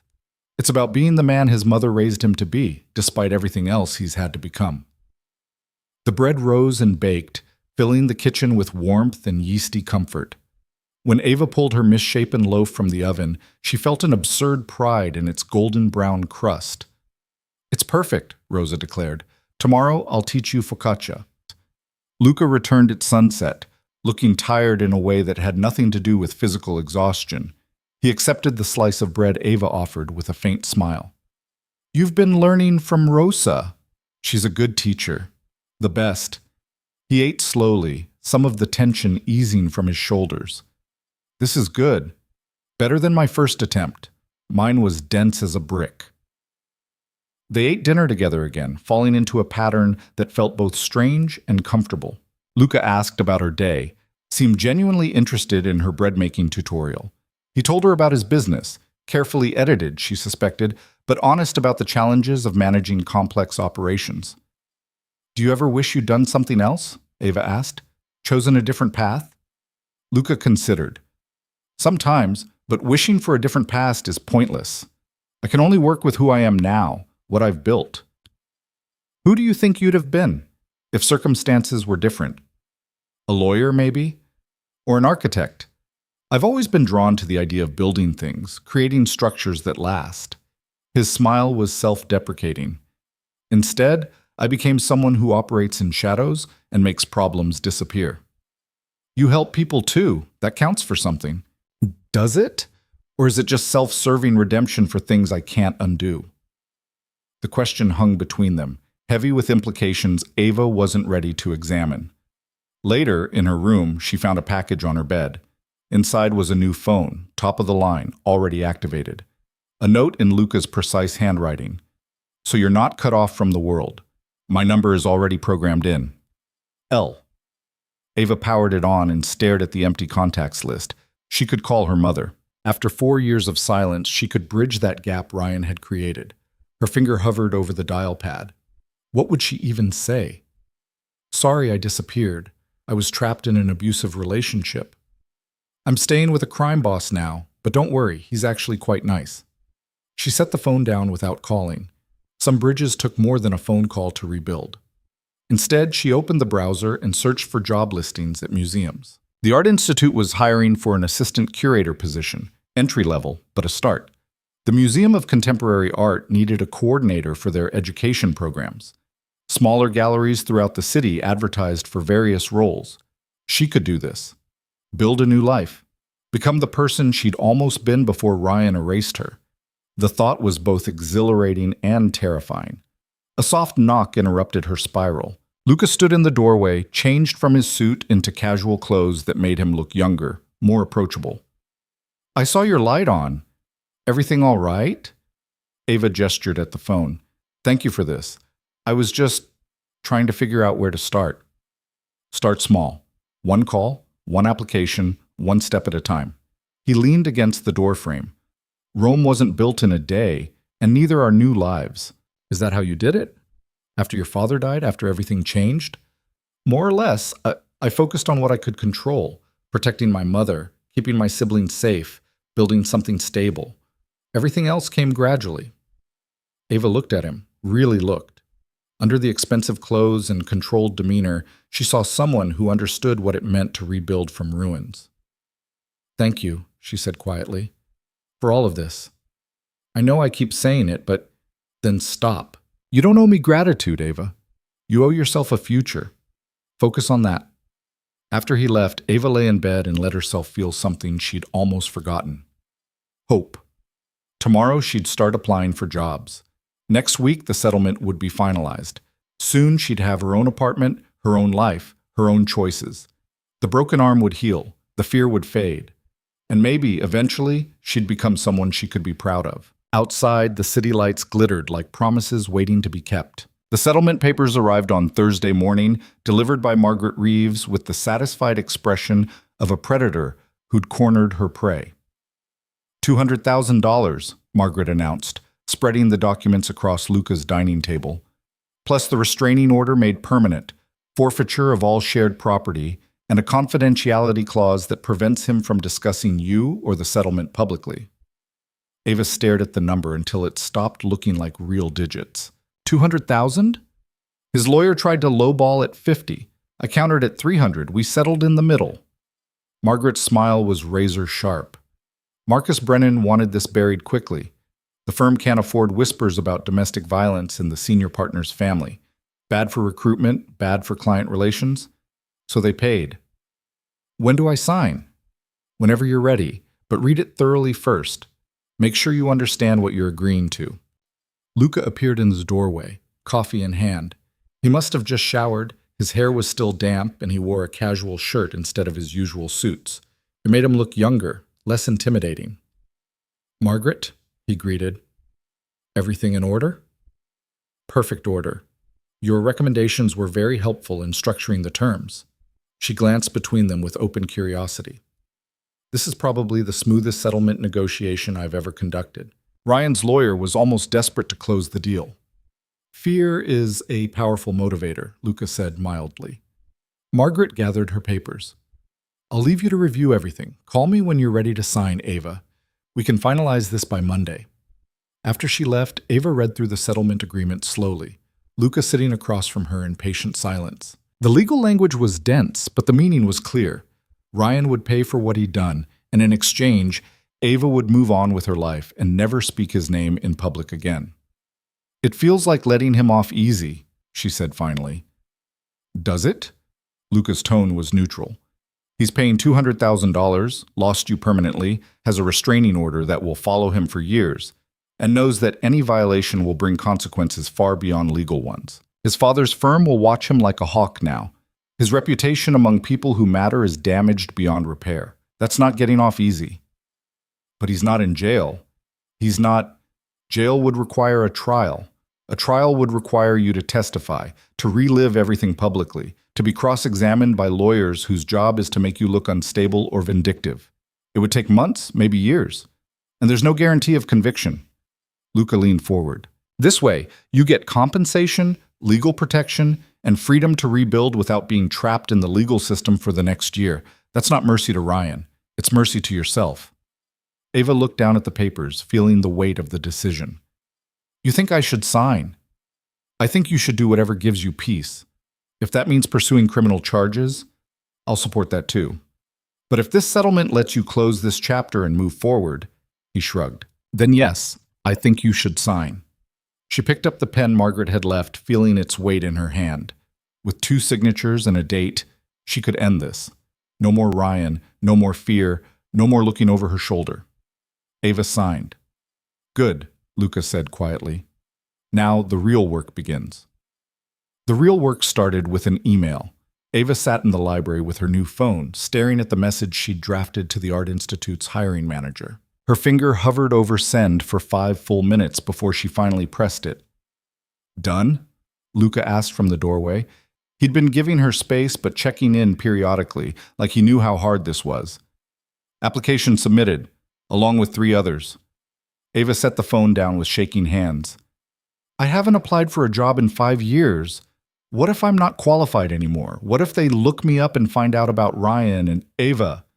Luca crossed the room and sat beside her on the leather sofa. They're not hiring Ryan. They're hiring you. Your degree, your knowledge, your passion for art. That hasn't changed. Everything's changed. Not the parts that matter. He gestured to the art books scattered around her. She'd been studying them obsessively for days, relearning things she'd forced herself to forget. You can still look at a painting and see things other people miss. That's a gift. Ryan couldn't take that from you. Ava wanted to believe him. She picked up one of the books, a catalog from a Renaissance exhibition, and opened it to a marked page. See this Botticelli? Most people focus on the central figures, the obvious beauty. But look here. She pointed to a detail in the corner. The way he's painted the fabric, the shadow falling across this fold. It tells you about the light source, the time of day, the weight of the material. Everything in the painting is connected. Every detail matters. You can read an entire world in those brushstrokes if you know how to look. So teach people to look. Luca's voice was soft. That's what museum curators do, isn't it? Help others see what they might have missed. Yes. The word came out barely above a whisper. That's exactly what they do. Then you'll be excellent at it. Something in his certainty made Ava's throat tight with emotion. She blinked rapidly, refusing to cry. She'd cried enough over the past 5 years. These tears would be different. Relief, gratitude, hope. But she still didn't want to fall apart in front of him. Luca seemed to sense her struggle. He stood, giving her space. Rosa's making lunch. Come eat when you're ready. That afternoon, Ava's phone rang. An unknown number. Her heart seized. What if it was Ryan calling from a different phone to bypass the restraining order? What if... Hello? Is this Ava Carter? A woman's voice, professional and warm. Yes? This is Diana Reeves from the Museum of Contemporary Art. I received your application this morning for the education coordinator position. I was hoping we could schedule an interview? Ava's brain short-circuited. I'm sorry, did you say interview? Diana laughed. Yes. Your background is exactly what we're looking for. And frankly, anyone who can write a cover letter that passionate about arts education deserves a conversation. Are you available tomorrow afternoon? Yes, absolutely. What time? They set the appointment for 2 o'clock. After Ava hung up, she sat frozen for a moment, unable to process what had just happened. Then she was on her feet, running down the stairs, bursting into the kitchen where Luca sat with Rosa, going over household accounts. I got an interview, the words tumbled out. Tomorrow. At the Museum of Contemporary Art, they actually called me back. Rosa clapped her hands together, beaming. Luca's smile was quieter, but no less genuine. Congratulations, he said. I knew you would. You couldn't have known. I just sent the application 3 hours ago. I knew, he repeated, because you're brilliant and passionate and exactly what any museum would be lucky to have. Ava felt her face flush. I need to prepare. Research the museum's programs, review their current exhibitions, prepare answers to likely questions. What do I wear? I only have the clothes from your closet, and nothing is interview appropriate, and breathe. Luca stood and caught her good hand. You have 24 hours. That's plenty of time. We'll go shopping this afternoon, get you something professional. Then we'll practice interview questions over dinner. You'll be ready. We'll go shopping? Ava repeated. You don't have to. I want to. Besides, Rosa claims I have terrible taste and need a woman's perspective. He grinned at Rosa, who sniffed indignantly. I said no such thing. I said you dress like a funeral director. Same thing. They took the SUV into the city, the driver navigating through midday traffic with practiced ease. Luca directed him to Michigan Avenue, where the high-end boutiques lined the street like jewels in a crown. We're not going anywhere too expensive, Ava protested as they pulled up in front of a designer store. I can't afford. Consider it an investment in your future. Luca opened the car door. You need interview clothes. You'll get the job, which means you'll need professional attire for work. This is practical, not indulgent. The saleswoman recognized Luca immediately, her professional smile becoming genuinely warm. Mr. Romano, wonderful to see you. How can we help you today? My friend needs interview attire, something professional but not stuffy. She's applying to museums. The woman, her name tag read Claire, turned her attention to Ava with sharp, assessing eyes. I have some perfect pieces. What's your size? An hour later, Ava stood in front of a three-way mirror wearing a charcoal suit that fit like it had been made for her. The jacket was tailored to her shoulders, the pants breaking perfectly over low heels. She looked competent, professional, like someone who belonged in a museum. That's the one, Luca said from the chair where he'd been patiently watching her try on outfit after outfit. It's too much. Look at the price tag. Don't look at the price tag. Look at yourself. His eyes met hers in the mirror. You look like someone who knows her worth. That's priceless. They bought the suit, along with 2 blouses and a second outfit for future interviews. Luca added a leather portfolio without asking, ignoring Ava's protests. You'll need something to carry your resume and references, he said. This is non-negotiable. In the car ride back, Ava held the shopping bags and tried to process the surreal turn her life had taken. A week ago, she'd been trapped in a bathroom with a broken arm. Now she was riding through Chicago in a luxury SUV with shopping bags full of designer clothes, preparing for a job interview at a museum. Thank you, she said quietly, for all of this. I don't just mean the clothes. Luca glanced at her. I know what you mean. Why are you so invested in my success? He was quiet for a moment, watching the city slide past the window. Do you know what it's like to watch someone die slowly? Not from illness or age, but from losing themselves piece by piece until there's nothing left but a ghost wearing their face? Ava's throat tightened. Your mother. She survived. She escaped. But she was never whole again. The woman who laughed and sang and filled every room with light. He killed that woman long before Marco helped us leave. Luca's jaw was tight. I spent my whole life watching her shrink, watching her apologize for existing. By the time she was free, she'd forgotten how to be anything else. I'm sorry. Don't be sorry. Just don't become her. Don't let what Ryan did define the rest of your life. He turned to face her fully. You're smart and talented and stronger than you know. I'm invested in your success because I want to see you become everything you were meant to be before he tried to destroy you. That's all. Ava's eyes stung. What if I can't? What if I'm too broken? You're not broken. You're healing. There's a difference. His voice was firm. And you're not alone in the process. That evening, they sat in Luca's study and ran through practice interview questions. He'd researched the Museum of Contemporary Art thoroughly, printed out information about their programs and recent exhibitions. Tell me about your interest in contemporary art, he prompted, playing the interviewer. Ava took a breath. Contemporary art challenges viewers to think differently, to question assumptions about what art is and what it can communicate. It's not about technical skill alone. It's about ideas, about using visual media to explore complex themes in accessible ways. I'm drawn to work that bridges the gap between artistic vision and public engagement, which is exactly what arts education should do. Good. Confident without being arrogant. Luca made a note. Next question. You've been out of the field for 5 years. Why should we hire you instead of a recent graduate? This was harder. Ava's first instinct was to apologize, to make excuses. She forced herself to reframe. I bring a unique perspective. I've experienced what it's like to lose touch with the things that make you feel alive, and I've fought to reclaim them. That struggle gives me insight into why arts education matters, not as abstract enrichment, but as something essential to being fully human. I can connect with visitors who think art isn't for them, because I've been in that dark place where nothing feels accessible, and I can help bring them back. Luca's expression was unreadable. That's good. Really good. Use that answer. They practiced for another hour before Rosa interrupted with dinner. Over pasta and wine, the conversation drifted to lighter topics.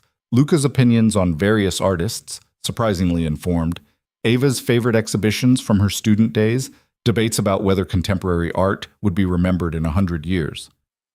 Some of it will, Ava argued. The pieces that capture something essential about our moment in history, just like Renaissance art captured its era. Not just the aesthetics, but the philosophy, the worldview. Contemporary art that does that will endure. And the rest? Will be footnotes. But that's true of every era. We only remember the exceptional pieces. Everything else fades. Luca smiled. You're going to do brilliantly tomorrow. They'd be fools not to hire you. That night, Ava laid out her new suit with the care of a soldier preparing armor. She reviewed her notes until the words blurred together. She practiced answering questions in the mirror until she felt ridiculous. Finally, exhausted, she collapsed into bed. Sleep was elusive. Her mind kept spinning through worst-case scenarios. What if she froze during the interview? What if they asked about Ryan? What if she wasn't ready for this after all?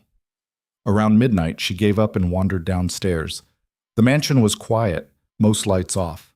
But a glow came from under the study door. She knocked softly. Luca? Come in. He sat at his desk, paperwork spread before him, glasses perched on his nose. Ava had never seen him wear glasses before. They made him look scholarly, approachable. Can't sleep? He asked. Too nervous. Understandable. He set down his pen. Want to talk about it? Ava sank into the chair across from him. What if I'm not ready? What if 5 years away from the field means I've lost whatever edge I had? What if you're brilliant and they love you and you get the job?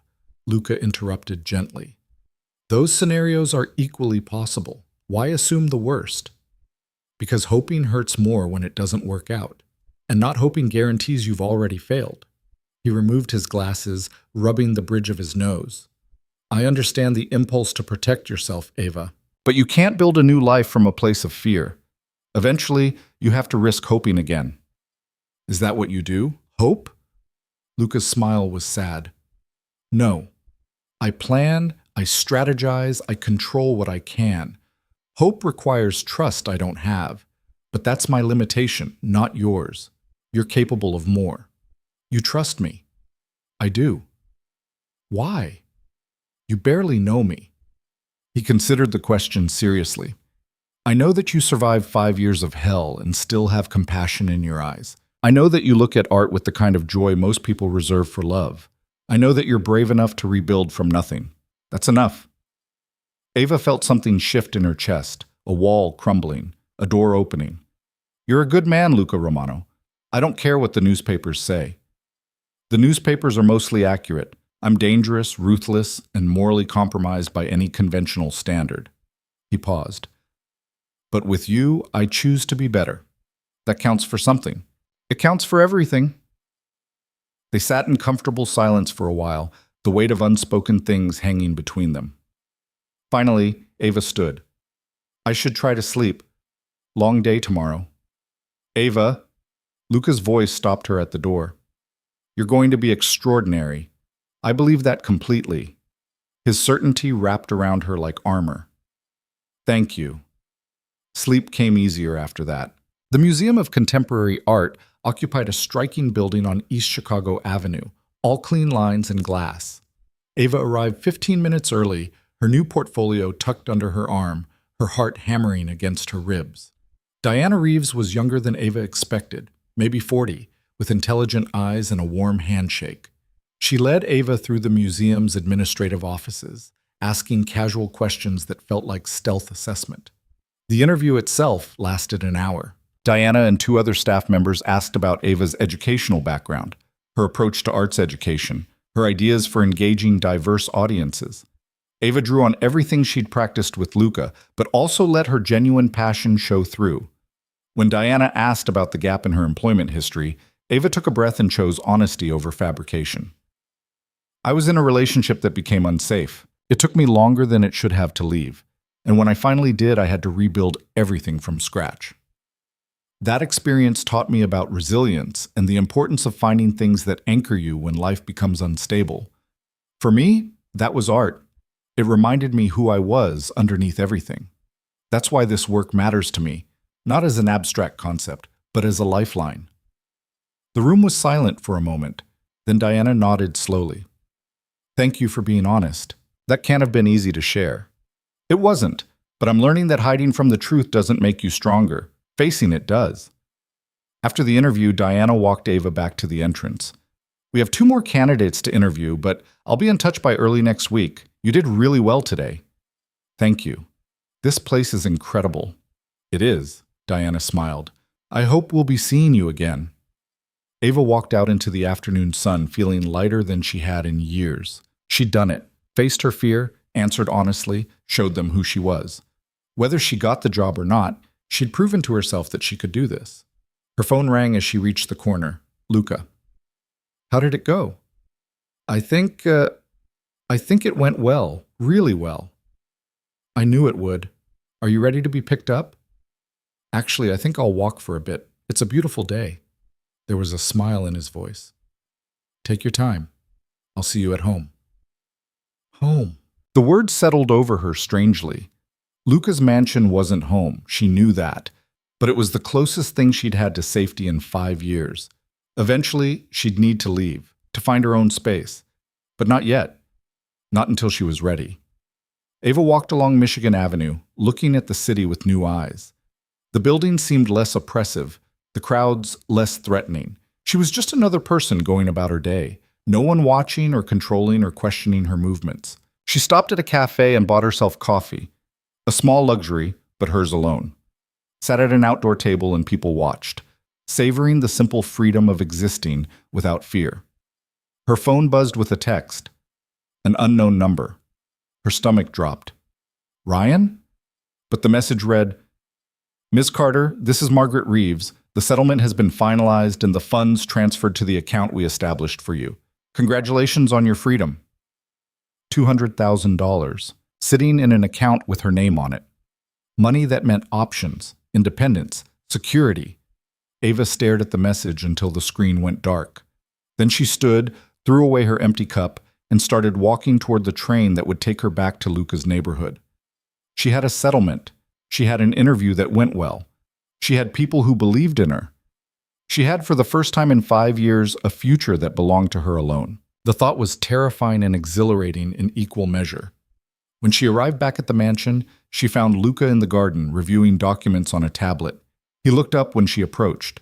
You walked home? Took the train, actually. Felt like being normal for a while. Ava sat on the bench beside him. Margaret texted, the money's been transferred. Good.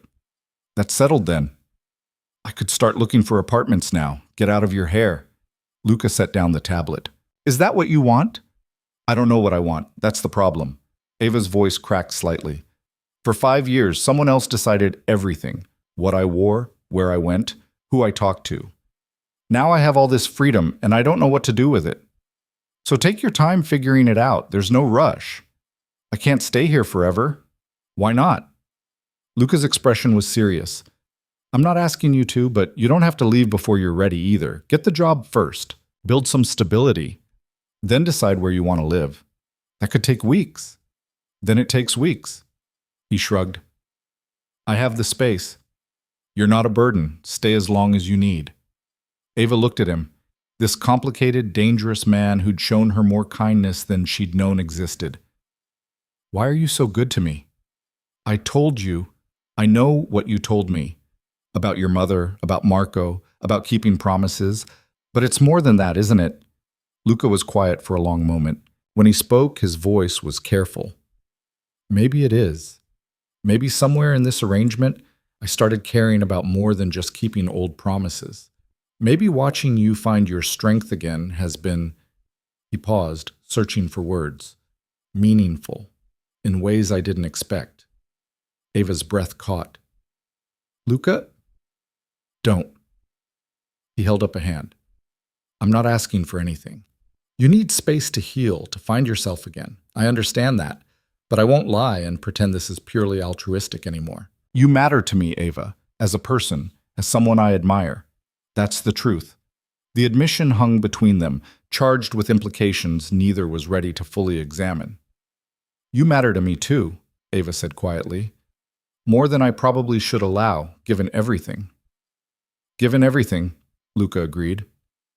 They sat in silence as the sun dropped lower, painting the garden in shades of gold and amber. Somewhere in the house, Rosa was preparing dinner. The security team made their rounds. Life continued in its rhythms, but something had shifted between them, an acknowledgement of connection that went beyond gratitude or obligation.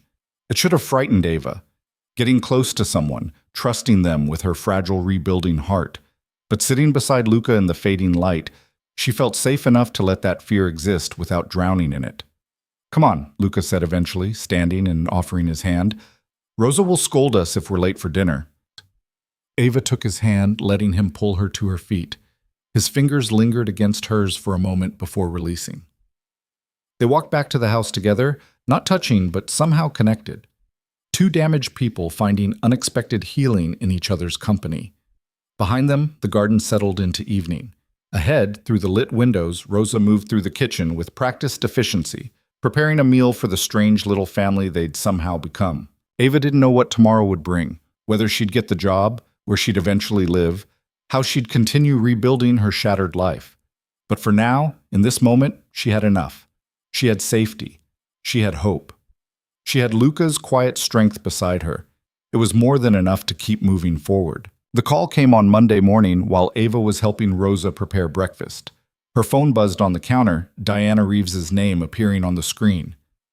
Ava's hands went still over the bowl of eggs she'd been whisking. Answer it, Rosa urged, wiping flour from her hands. Ava picked up the phone with trembling fingers. Hello? Ava, it's Diana. I hope I'm not calling too early. Not at all. Good. I'll cut to the chase. We'd like to offer you the education coordinator position. The team was unanimous. Your passion and perspective are exactly what we need. The whisk slipped from Ava's other hand, clattering into the bowl. Really? You're offering me the job? Diana laughed warmly. Really? I know the salary isn't spectacular for Chicago, but it's a foot in the door. We can discuss details this week if you're interested. Interested? Yes, absolutely. I'm very interested. Wonderful. Can you come by Wednesday to go over paperwork and meet the rest of the education team? Wednesday is perfect. After she hung up, Ava stood frozen in the kitchen, her mind struggling to process what had just happened.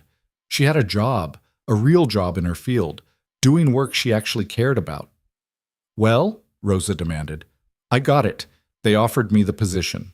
Rosa let out a delighted cry and pulled Ava into a hug, careful of her casted arm.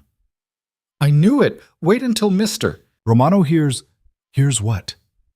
Luca appeared in the doorway, already dressed for the day in one of his impeccable suits. I got the job, Ava said, and saying it aloud made it real. At the Museum of Contemporary Art, they just called.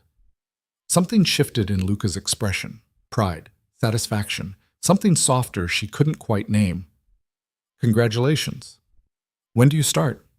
We're meeting Wednesday to discuss details. Diana mentioned the salary isn't great, but it's a start. The beginning of everything else. He crossed the kitchen and took her good hand, squeezing gently. This is excellent news, Ava. You should be proud. I am, terrified but proud. Good. Fear means you care about doing it well. He released her hand, though his touch lingered in a way that made her skin warm. We should celebrate. Dinner somewhere special tonight? Rosa made a shooing motion. Go, both of you. I'll pack a lunch for the picnic. Picnic? Ava blinked. Mr. Romano's idea. Rosa said with a knowing smile. He mentioned yesterday that if you got good news, you should spend the day doing something normal, something that has nothing to do with lawyers or settlements or the past, just being young and happy. Luca had the grace to look slightly embarrassed. I may have suggested that. I think it's a wonderful idea, Ava said softly. They took the SUV north along the lake, the driver following Luca's directions to a private beach access that probably required connections Ava didn't want to examine too closely. The day was unseasonably warm for early spring, the sun bright against the still cold water. Luca carried the basket Rosa had packed while Ava spread the blanket on the sand. It felt surreal, sitting on a beach with a man who probably had a dozen more important things to do, eating gourmet sandwiches and fruit while waves lapped at the shore. Tell me something, Luca said, stretching out on the blanket with unusual casualness. What's the first thing you want to do with your new life? Not practically, buying an apartment, starting the job. I mean, something purely for yourself. Ava considered the question. I want to take a class, something completely impractical and just for fun. Maybe pottery or dance or cooking. Something I choose just because I want to, not because it serves any purpose beyond making me happy. That's a good answer. Luca bit into an apple, considering. You should do it. Sign up for a class this week. What about you? If you could do something purely for yourself, what would it be? He was quiet for a long moment, staring out at the lake. I'd travel, not for business, not meeting with associates or managing operations, just seeing things.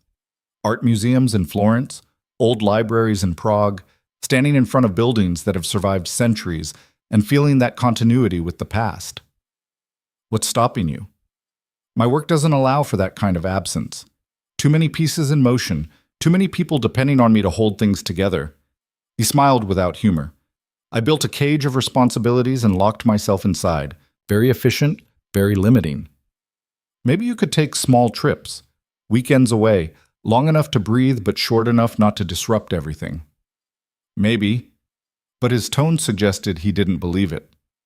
They ate in comfortable silence for a while. Ava watched the water, feeling the tension that had lived in her shoulders for 5 years slowly unknotting.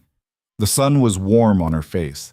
The sand was soft beneath her. She had a job and a future, and a man beside her who made her feel seen in ways she'd forgotten were possible. Luca? She said eventually. Thank you for this. For knowing I needed a day of being normal. He turned his head to look at her, his dark eyes unreadable behind sunglasses. You deserve normal days, Ava. You deserve happiness that doesn't have to be earned or justified. I want you to remember that. The intensity in his voice made her chest tight. I'm trying to believe it. Keep trying. It gets easier. They stayed at the beach until the sun began its descent, talking about everything and nothing. Books they'd loved, places they'd been, small memories from childhood that felt precious in the telling. Luca was surprisingly easy to talk to when he let his guard down, his dry humor emerging in unexpected moments. As they packed up the picnic supplies, Ava's phone buzzed. An unknown number, but the area code was familiar. Her mother's town. She stared at the screen, frozen. Everything all right? Luca asked. I don't know. It might be my mother. Ava's thumb hovered over the answer button. She hadn't spoken to her family in almost 4 years, not since Ryan had convinced her they were toxic influences who didn't understand their relationship. Do you want to answer it? I don't know what I'd say. The phone stopped ringing. A moment later, a voicemail notification appeared. Ava listened to it with shaking hands, Luca standing close enough to offer silent support without crowding her. Her mother's voice, older and more uncertain than Ava remembered. Ava, honey, it's Mom. I know it's been a long time, and I don't even know if this is still your number, but I heard from Margaret Reeves's office about the settlement. I know I probably don't have any right to call after all this time, but I need you to know I'm sorry. Sorry I didn't fight harder when you pulled away. Sorry I let that boy convince you we didn't love you. If you're ready to talk, I'm here. If not, I understand. I needed you to know that I love you. I never stopped. The message ended. Ava stood perfectly still, tears streaming down her face. Luca didn't say anything. He simply pulled her against his chest, one hand settling gently on her back while she cried into his expensive suit jacket. She wants to talk, Ava said when she could speak again. After 4 years of silence, she wants to talk. Do you want to call her back? I don't know. What if it's too late? What if too much damage was done? Or what if it's not too late? Luca's voice was gentle. What if some bridges can be rebuilt if both people are willing to try? Ava pulled back, wiping her eyes with her good hand. When did you become an optimist? I'm not, but I know regret, and I know what it costs to leave things unsaid. His expression was serious. You don't have to call her today or this week, but don't let fear make the decision for you. If there's any part of you that wants that relationship back, explore it. You might be surprised. That evening, Ava sat in her room with her phone, staring at her mother's number. Finally, before she could overthink it further, she pressed dial. 3 rings. 4. Then, hello? Mom, it's Ava. The sound her mother made was half sob, half laugh. Oh, sweetheart, you called back. I wasn't sure you would. I wasn't sure either. Ava's voice cracked. I'm sorry for everything, for disappearing, for believing him when he said you didn't care, for wasting so much time. Stop. None of this was your fault. I should have seen what he was doing, should have fought harder to reach you. I failed you, Ava. I'm the one who's sorry. They talked for an hour, filling in 4 years of silence with halting honesty. Her mother cried when Ava told her about the abuse, about the broken arm, about finally finding the courage to leave. Ava cried when her mother shared how many times she'd driven to Chicago, sat in her car outside Ava's apartment building, too afraid of making things worse to actually knock on the door. I want to see you, her mother said eventually. If you're ready, no pressure, just, I want to see your face, know you're really okay. I'd like that too. Maybe next weekend? I'm starting a new job this week, and I need to get settled, but next weekend is perfect. I'll come to Chicago. You can show me your new life. After they hung up, Ava sat in the quiet of her room, feeling lighter and heavier all at once. She'd reclaimed another piece of herself, her mother, her family history, a connection she'd thought was lost forever. A soft knock interrupted her thoughts. Luca stood in the doorway, his expression questioning. How did it go? Good. Really good. We talked for an hour. She's coming to visit next weekend. Ava smiled through fresh tears. I have my mother back. I'm glad. He leaned against the doorframe, hands in his pockets. You're rebuilding piece by piece, your career, your family. Soon you'll have everything you need to stand on your own. Something in his tone made Ava look at him more closely. That sounds like you're preparing for me to leave. Aren't you? Eventually? Eventually, yes, but not yet. Not until... She trailed off, unsure how to finish that sentence. Until what? Until I'm ready. Until I know who I am without someone else defining me. Until I can stand on my own without being afraid I'll collapse. Ava stood, crossing to where he stood. And maybe until I understand what's happening between us. Luca's expression shuddered. Ava, don't tell me there's nothing happening. We both feel it. This thing that's growing between us, whatever it is. You're vulnerable right now. You're rebuilding your life, finding your footing. The last thing you need is to get tangled up with someone like me. Someone like you, Ava repeated. You mean someone who saved me? Who's been kinder and more respectful than anyone I've known? Who makes me feel strong instead of weak? Someone who's dangerous, who operates outside the law, who has enemies and complications you can't begin to imagine. His voice was firm. You deserve normal, Ava. A safe, boring life with a safe, boring man who comes home at 5 and has never made anyone disappear. What if I don't want safe and boring? What if I want someone who sees me as an equal, who challenges me to be stronger, who understands darkness because he's lived in it too? Then you want in fantasy, Luca said quietly. I'm not a good man playing at being bad. I'm genuinely dangerous. I've hurt people, made choices that would horrify you if you knew the details. The fact that I choose to be decent to you doesn't erase that. I'm not asking you to be perfect. I'm asking you to be honest about what's between us. Luca was silent for a long moment. When he spoke, his voice was rough. You want honesty? Fine. I care about you. More than I should, more than is wise. Watching you find your strength has been the most meaningful thing I've experienced in years. When you smile, when you get excited about art or talk about your future, I feel something I thought I'd lost the capacity for. Hope, maybe. Or just basic human connection. He stepped closer, his eyes intense. But caring about you doesn't change what I am. It doesn't make me safe or suitable or anything you should tie yourself to. You're just starting to be free, Ava. Don't trade one cage for another. You're not a cage. Not yet. But I could be.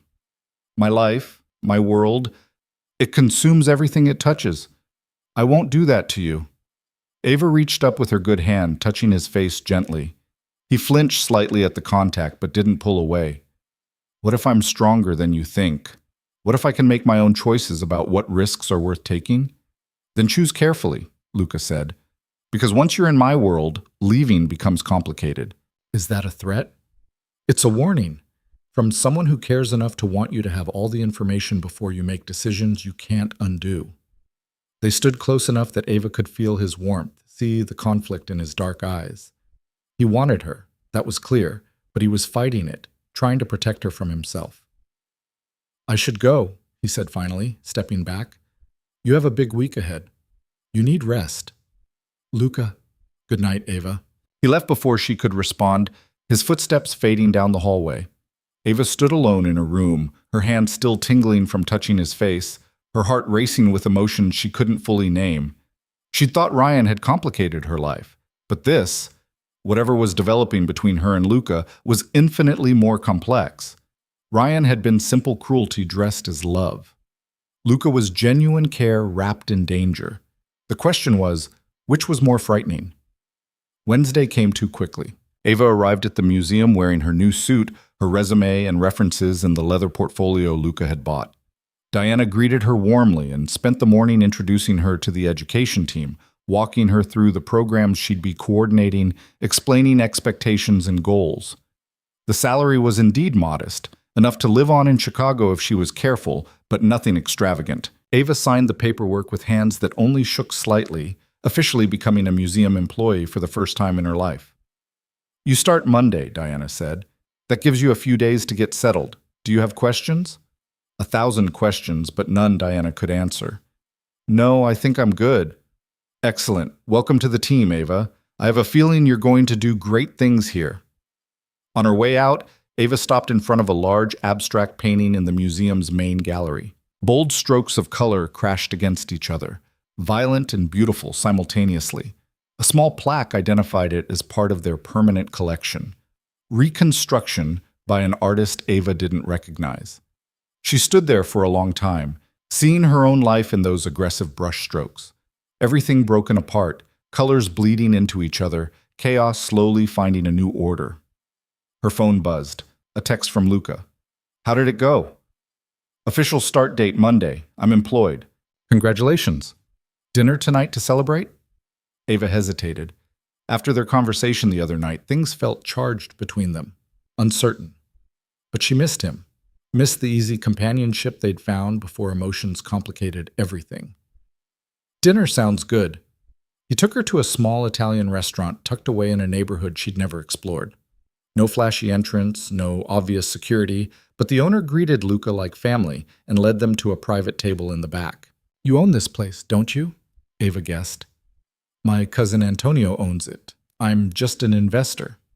Luca smiled slightly. He makes the best ossobuco in Chicago. You'll see. The food was indeed extraordinary. They ate slowly, talking about Ava's first day, the projects she'd be working on, her nervous excitement about starting Monday. What about you? Ava asked eventually. How was your day? Complicated, but manageable. That's vague. It needs to be. He refilled her wine glass. I told you, my work isn't something I share details about. Because it's dangerous, or because you think I can't handle it. Because keeping you separate from that part of my life keeps you safe. Luca's expression was serious. The less you know about my business operations, the less you can be implicated if things go wrong. Things like what? Things you're better off not imagining. Ava set down her fork. You keep pushing me away, drawing these boundaries. But you also keep looking at me like I'm something precious you're afraid to touch. Maybe you are. I'm not fragile, Luca. I survived Ryan. I survived 5 years of systematic destruction. I'm stronger than you give me credit for. I know you are. That's what terrifies me. He leaned forward, his voice dropping. Because if you're strong enough to handle my world, then I have no good reason to keep my distance. And keeping my distance is the right thing to do. Why? Because you've decided you're bad for me? Because I know I am. Shouldn't I get a say in that decision? Luca was quiet for a moment, studying her face. What do you want from me, Ava? Honestly. The question hung between them, loaded with implications. Ava took a breath, choosing her words carefully. I want honesty. I want to know you. Not just the part you show me, but the real you. I want to understand what you feel, what you want, what scares you. She paused. And I want permission to feel what I'm feeling without you telling me it's wrong or dangerous or a mistake. And what are you feeling? Drawn to you. Grateful? Yes, but also curious. Attracted. Safe in a way I've never experienced before. Ava's voice was steady despite her racing heart. I'm not saying I want to rush into anything. I'm not even sure I'm ready for a relationship yet, but I want the option to explore what's between us without you making the decision for me. Luca's dark eyes were intense on hers. You're asking me to let you walk into danger knowingly. I'm asking you to trust me to make my own choices, even the risky ones. He reached across the table, taking her good hand in both of his. His touch was warm, solid, grounding. I can't promise you safety. I can't promise you normal. My life is complicated and often dangerous, and being close to me means accepting that. I understand. I don't think you do. But if you're determined to find out, he squeezed her hand gently, then I'll stop pushing you away. I'll let this develop however it's going to develop. But the moment it becomes too much, the moment you want out, you tell me. No questions, no guilt. You walk away, and I let you go. Deal? Deal. They finished dinner in a different kind of silence, charged with possibility instead of tension. When they left the restaurant, Luca's hand settled on the small of Ava's back, a casual intimacy that sent warmth through her. In the car, she leaned against his shoulder, exhausted but content. His arm came around her naturally, holding her steady as the driver navigated Chicago's streets. Thank you, she murmured. For what? For trusting me to make my own choices, even the complicated ones. Luca's lips brushed the top of her head, so gentle she might have imagined it. Don't thank me yet. You might regret this. I don't think I will. We'll see. Back at the mansion, they stood in the foyer, neither quite ready to say goodnight. The space between them felt electric, full of unspoken possibilities. I should let you rest, Luca said. Big week ahead. Right, yes. But Ava didn't move. Neither did he.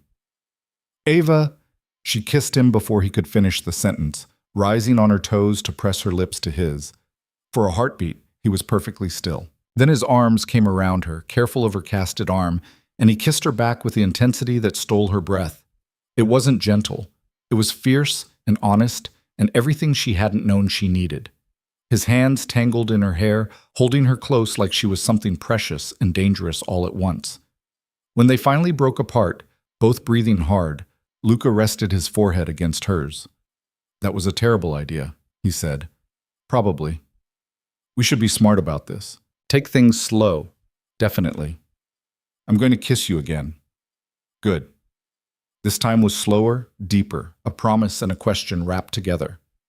Ava's good hand fisted in his shirt, anchoring herself against the dizzying sensation of falling towards something both terrifying and inevitable.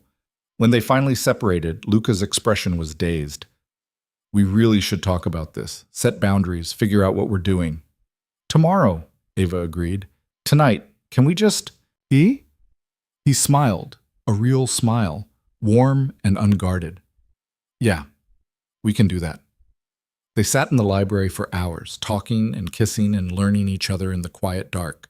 Luca told her about his childhood in Italy, the mother he'd loved and couldn't save, the weight of responsibilities he'd shouldered too young. Ava shared memories from before Ryan, the girl she'd been who believed in happy endings and uncomplicated love. Somewhere around midnight, Ava fell asleep against his shoulder. Luca carried her to her room, settled her into bed still fully clothed, and pressed a kiss to her forehead. Sweet dreams, Ava Carter, he whispered. You're braver than you know. He turned to leave, but her voice stopped him. Luca, I'm not afraid of you. I thought you should know that. In the darkness, she heard his quiet response. Maybe you should be. But he didn't sound convinced anymore. Morning light filtered through the curtains, soft and golden. Ava woke still wearing yesterday's clothes, the memory of Luca's kiss lingering on her lips like a secret. She touched her mouth gently, half convinced she'd dreamed the entire evening. But no, the flutter in her chest was real. The warmth spreading through her at the thought of him was real. Everything was changing, faster than she'd anticipated. A week ago, she'd been focused solely on survival and rebuilding. Now she was contemplating letting someone in, allowing herself to feel things she'd thought Ryan had destroyed forever. Her phone showed a text from Luca, sent an hour ago. Good morning. I have meetings all day, but wanted you to know last night wasn't a mistake. We'll talk when I'm back. L. Ava read it 3 times, her smile growing with each pass.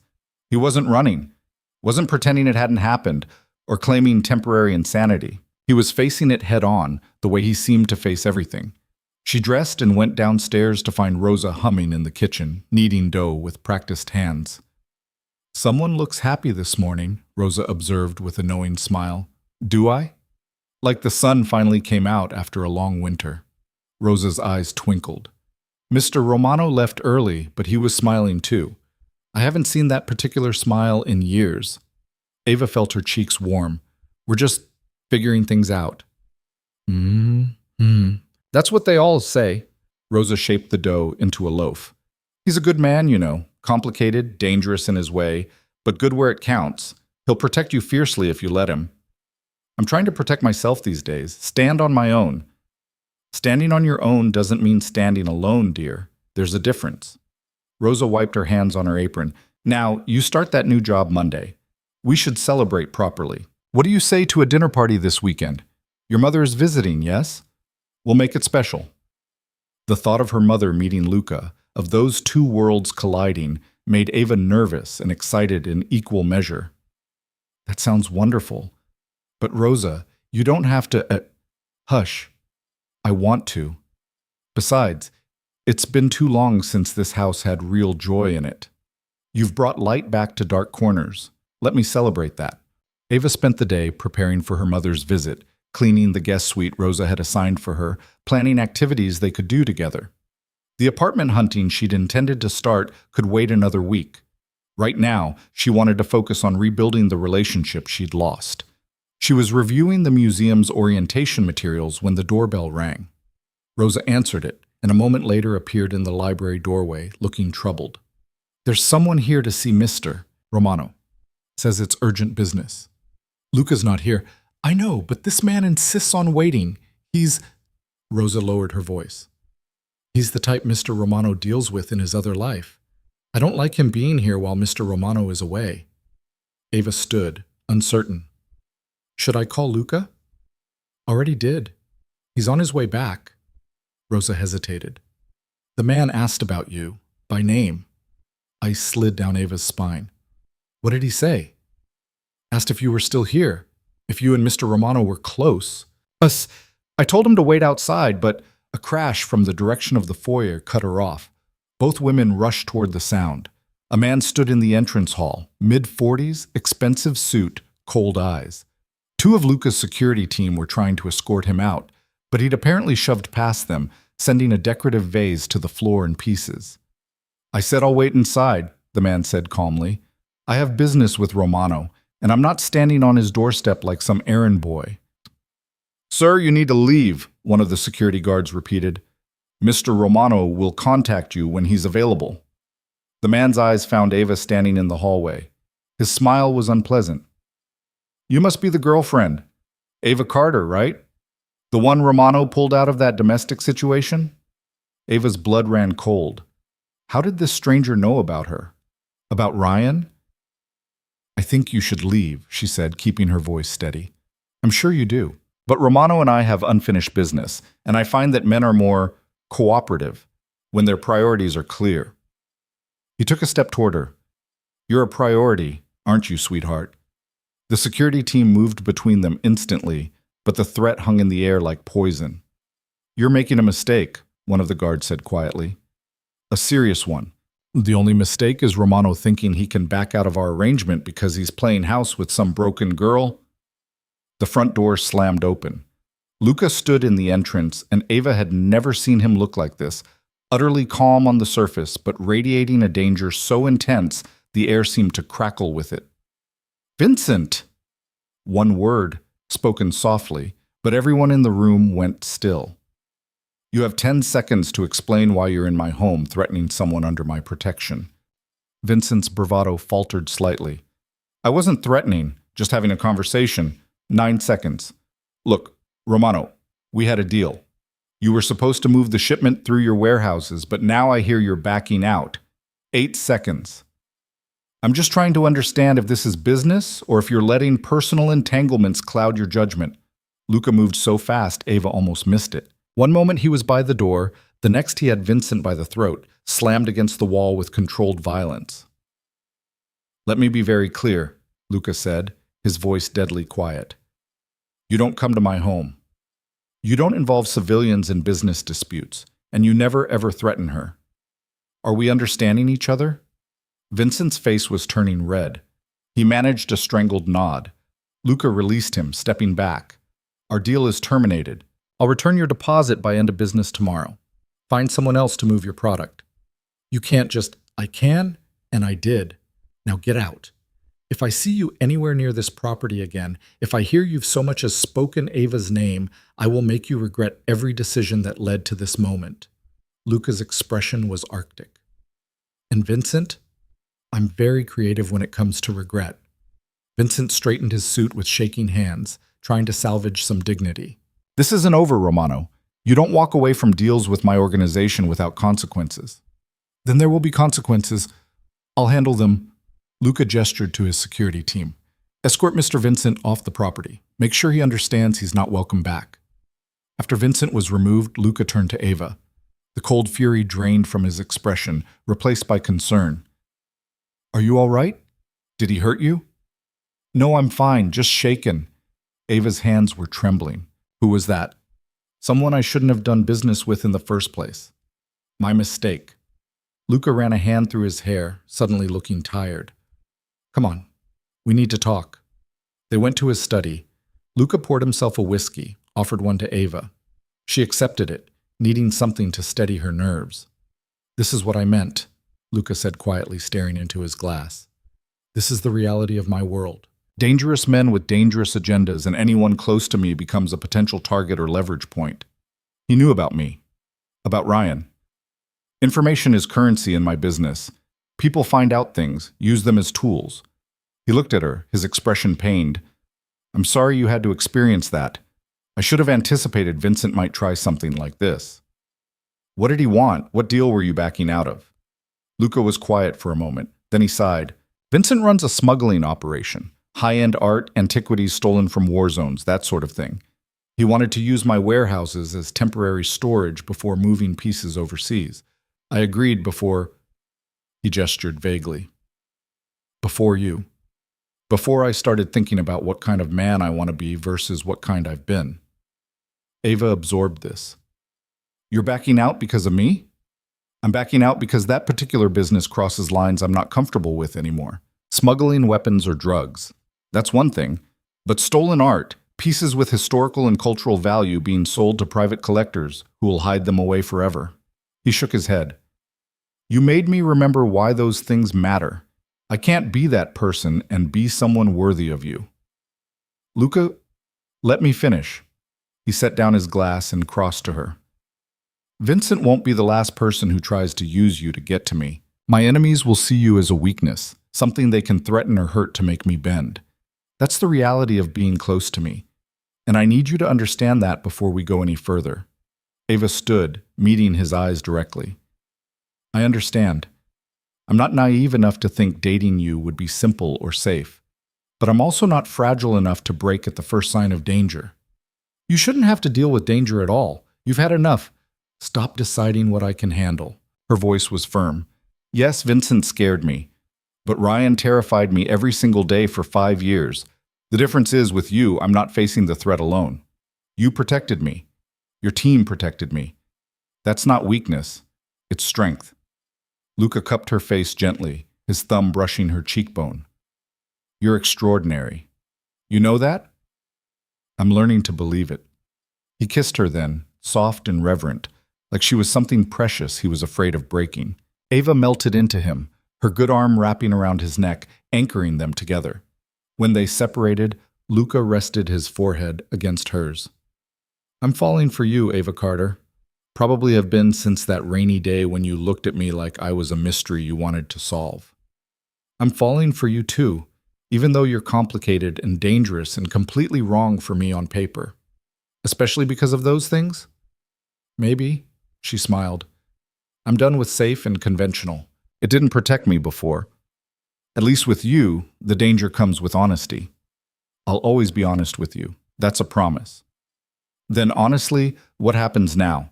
With Vincent and his organization? Luca's expression hardened slightly. I handle it. Make it clear that backing out wasn't negotiable and that you're completely off limits. Vincent will bluster and threaten, but ultimately he'll back down. Men like him understand power, and I have more of it than he does. And if he doesn't back down, then I'll make sure he regrets the choice. Luca's voice was cold. I told you I'm not a good man, Ava. When someone threatens what's mine, I don't play fair. The possessiveness in his tone should have bothered her. Instead, it sent a thrill through her, being claimed by someone who actually valued her, who would fight to keep her safe instead of tearing her down. I trust you, she said simply. Don't trust me too much. I'm still capable of terrible things. I know, but you're also capable of extraordinary kindness. Both things can be true. The weekend arrived with a mixture of anticipation and nerves. Ava's mother was driving in Saturday morning, and Rosa had been preparing for the dinner party all week with an enthusiasm that was both touching and slightly overwhelming. Ava was arranging flowers in the guest suite when Luca found her. Nervous? He asked. Terrified. My mother hasn't seen me in 4 years. What if she doesn't like who I've become? What if meeting you makes her think I've traded one bad situation for another? Then we'll show her that's not true. Luca took the flowers from her, setting them aside so he could hold her hands. Your mother wants to see you happy and safe. We'll demonstrate both. You make it sound simple. It is simple.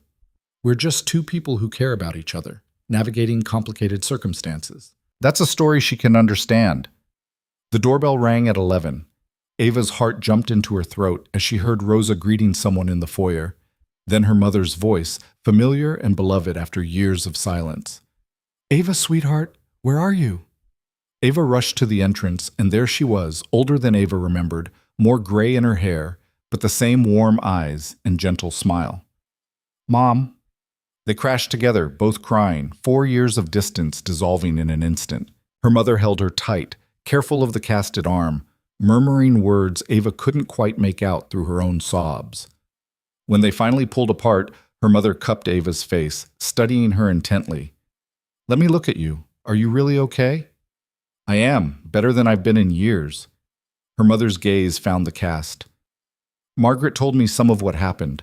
I'm so sorry I wasn't there, that I let that boy— Mom, stop. None of this was your fault. Ryan manipulated both of us. But I should have fought harder, should have— Her mother stopped as Luca appeared in the hallway, clearly giving them space but checking on Ava.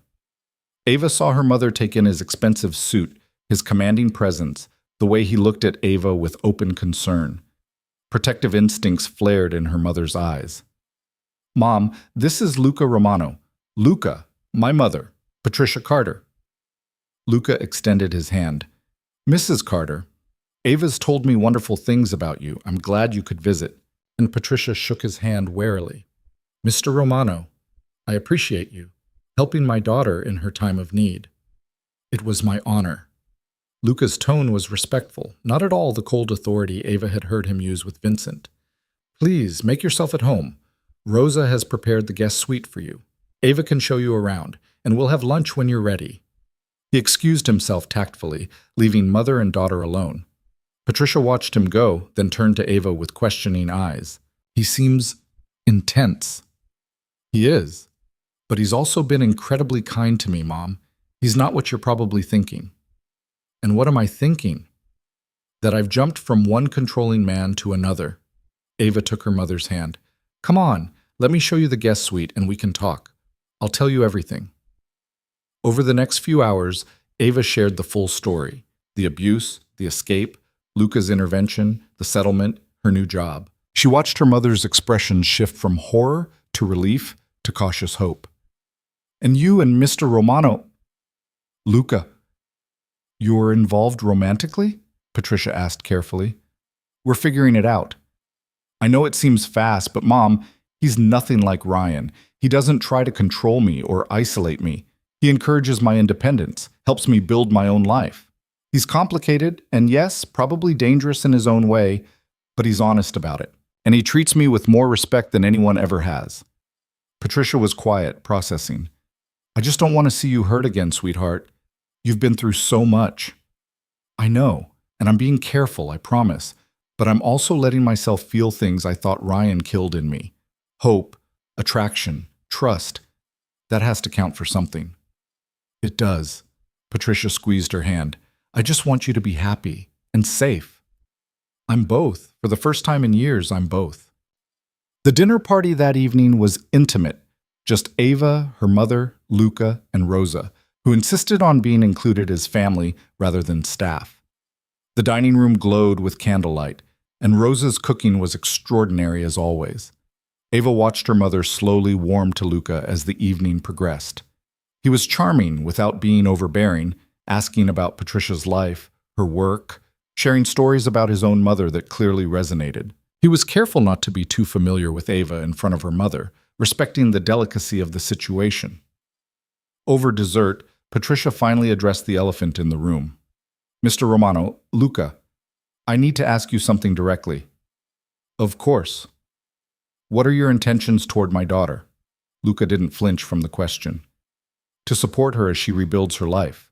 To help her become the person she was meant to be before circumstances derailed her.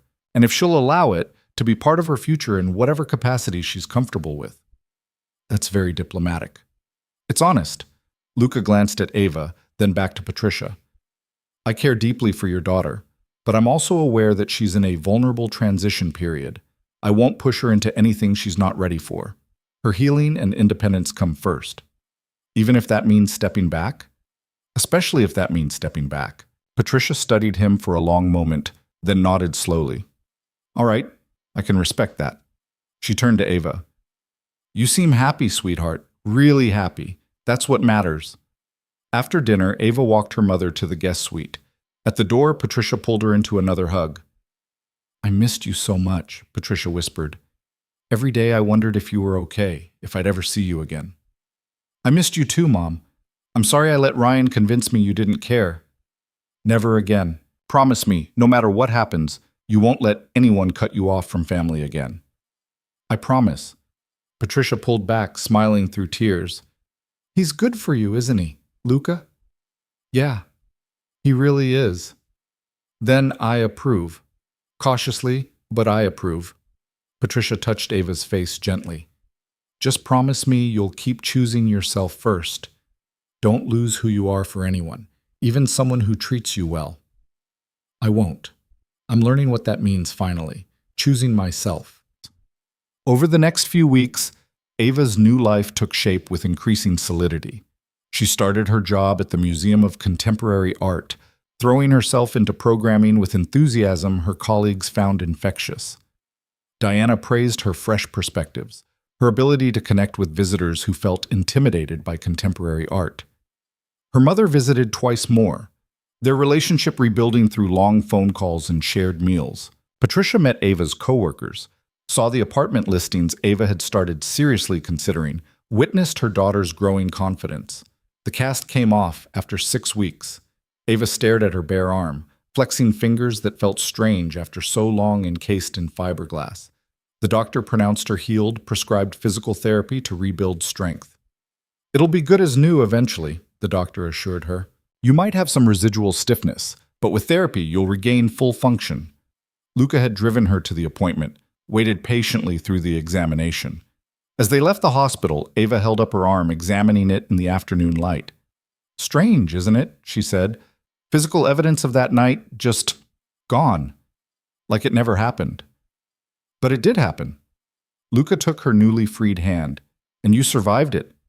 That scar you can't see anymore? It's proof of your strength. I prefer to think of it as proof I'm moving forward. That too. They had dinner that night at the Italian restaurant where Luca's cousin Antonio greeted them like family. Over wine and pasta, Ava made a decision she'd been contemplating for weeks. I'm ready to look for an apartment seriously. Not because I want to leave, she added quickly, seeing Luca's expression shift, but because I need to prove to myself I can do this, stand completely on my own. Luca was quiet for a moment. I understand. Do you? Because you look like I just said I'm moving to another country. I told you from the beginning, when you're ready to stand on your own, I'll help you do it. I meant that. He reached across the table, taking her hand. But that doesn't mean I won't miss having you under the same roof. I'll miss it too. Rosa's cooking alone is worth staying for. Ava smiled. But this is important. I need to know I can support myself, make a home that's truly mine. Then we'll start looking this weekend. What kind of place do you want?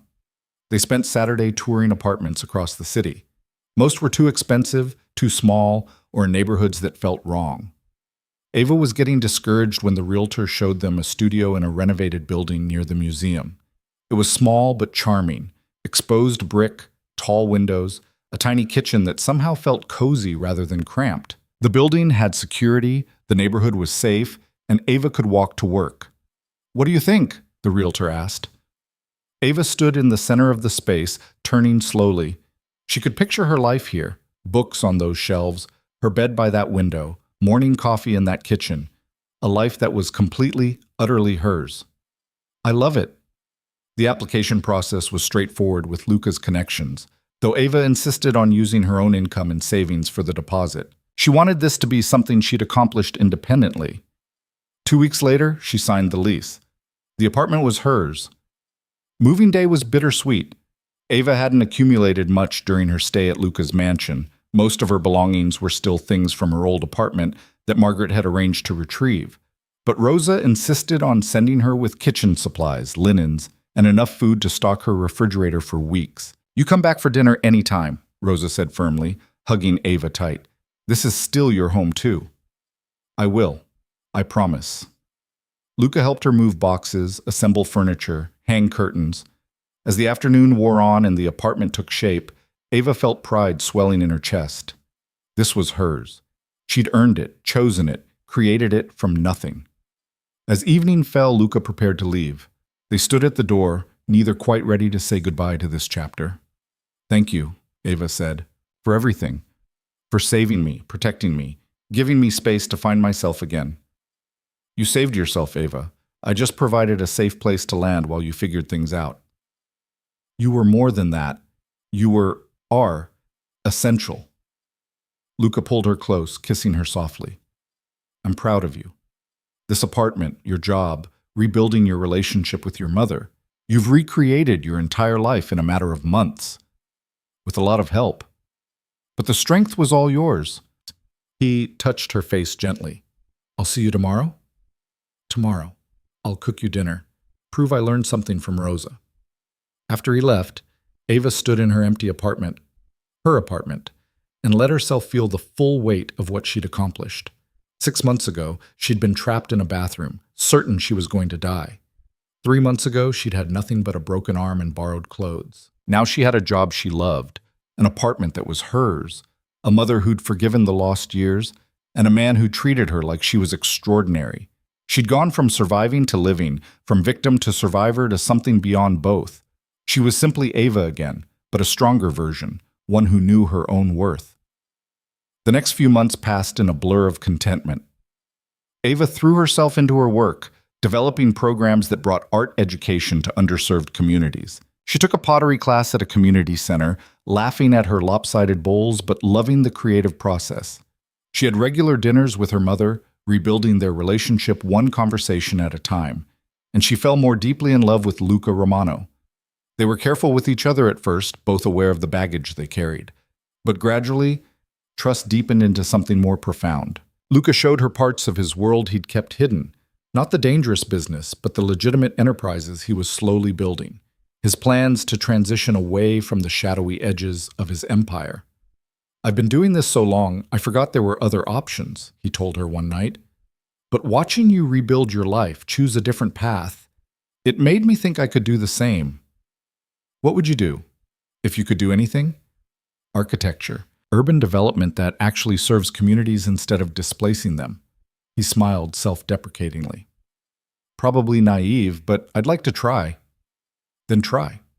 You've spent your whole life building power and protection. Maybe it's time to build something beautiful instead." 6 months after moving into her apartment, Ava was offered a promotion, assistant curator, with a significant raise and more responsibility. She accepted immediately, calling Luca from the museum to share the news.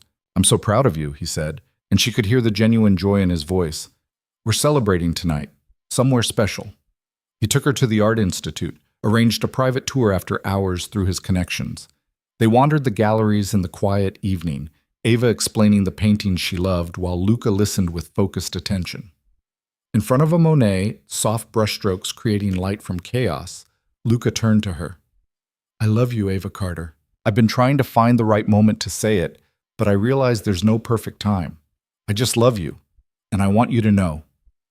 Ava's heart swelled until it felt too large for her chest. "I love you too. Even though you're complicated and dangerous and still have connections I probably shouldn't ask about." "Especially because of those things?" "Maybe," she grinned, "but mostly because you're kind and loyal, and you see me, really see me, in a way no one else ever has." He kissed her there in the empty gallery, surrounded by masterpieces, and Ava thought about how far she'd come. From that broken bathroom floor to this moment of perfect happiness, she'd traveled an impossible distance. A year after that night in the bathroom, Ava organized a benefit at the museum, art therapy programs for domestic violence survivors. It was personal and terrifying and absolutely necessary. Luca donated generously, convinced several of his business associates to contribute. Her mother helped with planning. Rosa catered part of the event. The people who mattered most showed up to support her. During her speech, Ava stood before 100 people and spoke her truth. "A year ago, I was trapped, not just physically, but emotionally and psychologically. I'd forgotten who I was, what I loved, why I mattered. Leaving took every ounce of courage I had. Rebuilding took more." She paused, finding Luca in the crowd. He stood in the back, watching her with fierce pride. "But I learned something important. Strength isn't about never being broken. It's about choosing to heal, to grow, to become something new from the pieces. Art therapy gave me a way to process trauma, to express things I couldn't say aloud, to remember that beauty still existed in the world. I want every survivor to have that chance." The applause was thunderous. Ava stepped off the stage to find Luca waiting. "You were magnificent," he said. "I was terrified." "I know, but you did it anyway.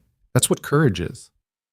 That night, back at her apartment, Ava stood at her window looking out at the city lights. Luca came up behind her, arms wrapping around her waist.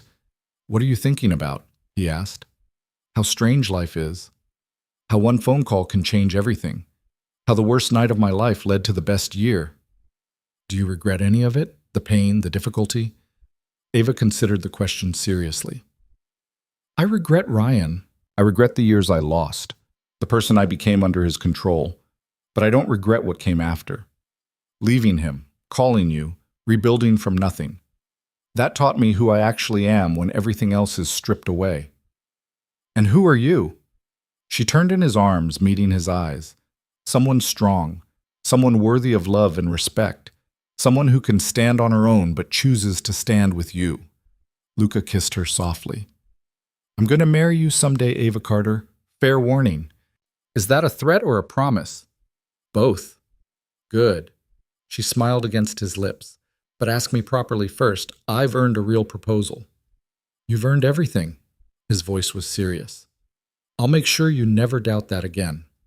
2 years after Luca carried Ava out of her nightmare, they stood in the garden of his mansion. Their mansion now, though Ava kept her studio apartment as a reminder of what she'd built alone. The garden was filled with friends and family, Rosa beaming from the front row beside Patricia, who dabbed at her eyes with a handkerchief.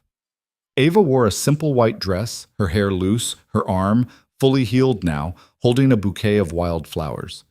Luca stood before her in a dark suit, looking at her like she was the most extraordinary thing he'd ever seen. "I didn't prepare vows," Luca said when the officiant gave him the floor, "because everything I need to say is simple. Ava, you taught me that redemption is possible, that people can change, grow, become better than they were. You took a cynical man who'd forgotten how to hope and showed him what it means to believe in something beyond power and control. I love you. I'll protect you. I'll stand beside you as you continue becoming the extraordinary person you were always meant to be. That's my vow, to honor your strength by being worthy of it." Ava's eyes shimmered with tears. "I didn't prepare vows either, but here's what I know. 2 years ago, I made a phone call from the worst moment of my life. You answered. You came. You gave me safety and space and belief when I had none left for myself. You didn't save me. I saved myself, but you gave me the chance to do it. You loved me when I was broken and celebrated me as I healed. You've never tried to control or diminish or change me. You just loved me exactly as I am. So my vow is this. I'll keep choosing myself, keep growing and building and becoming. And I'll choose you every day because you make me braver than I ever thought I could be." They exchanged rings, simple bands that felt like promises made tangible. When the officiant pronounced them married, Luca kissed her with a tenderness that made everyone in the garden either cry or cheer. The reception lasted into the night, filled with laughter and music and joy.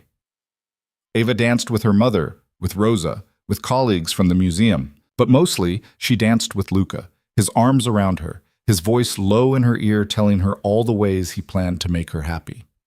Late in the evening, they stood on the terrace overlooking the garden, watching their guests celebrate below. "Happy?" Luca asked. "Deliriously. You?" "More than I ever thought possible." He pulled her closer.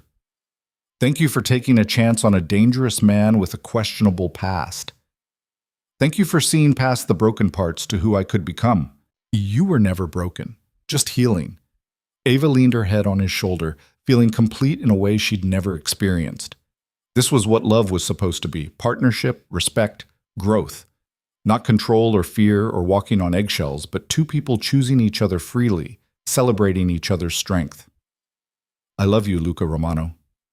"I love you, Ava Romano." He smiled at the new name. "Has a nice ring to it, doesn't it?" "It really does." They stood there together as stars emerged overhead, the city spreading out before them full of possibility and light. Ava thought about the girl in the bathroom, terrified and alone, making a desperate call to a stranger. She wished she could tell that girl what came next. The fear and pain, yes, but also the healing, the love, the life she'd build from ruins. She wished she could tell her, "You're stronger than you know.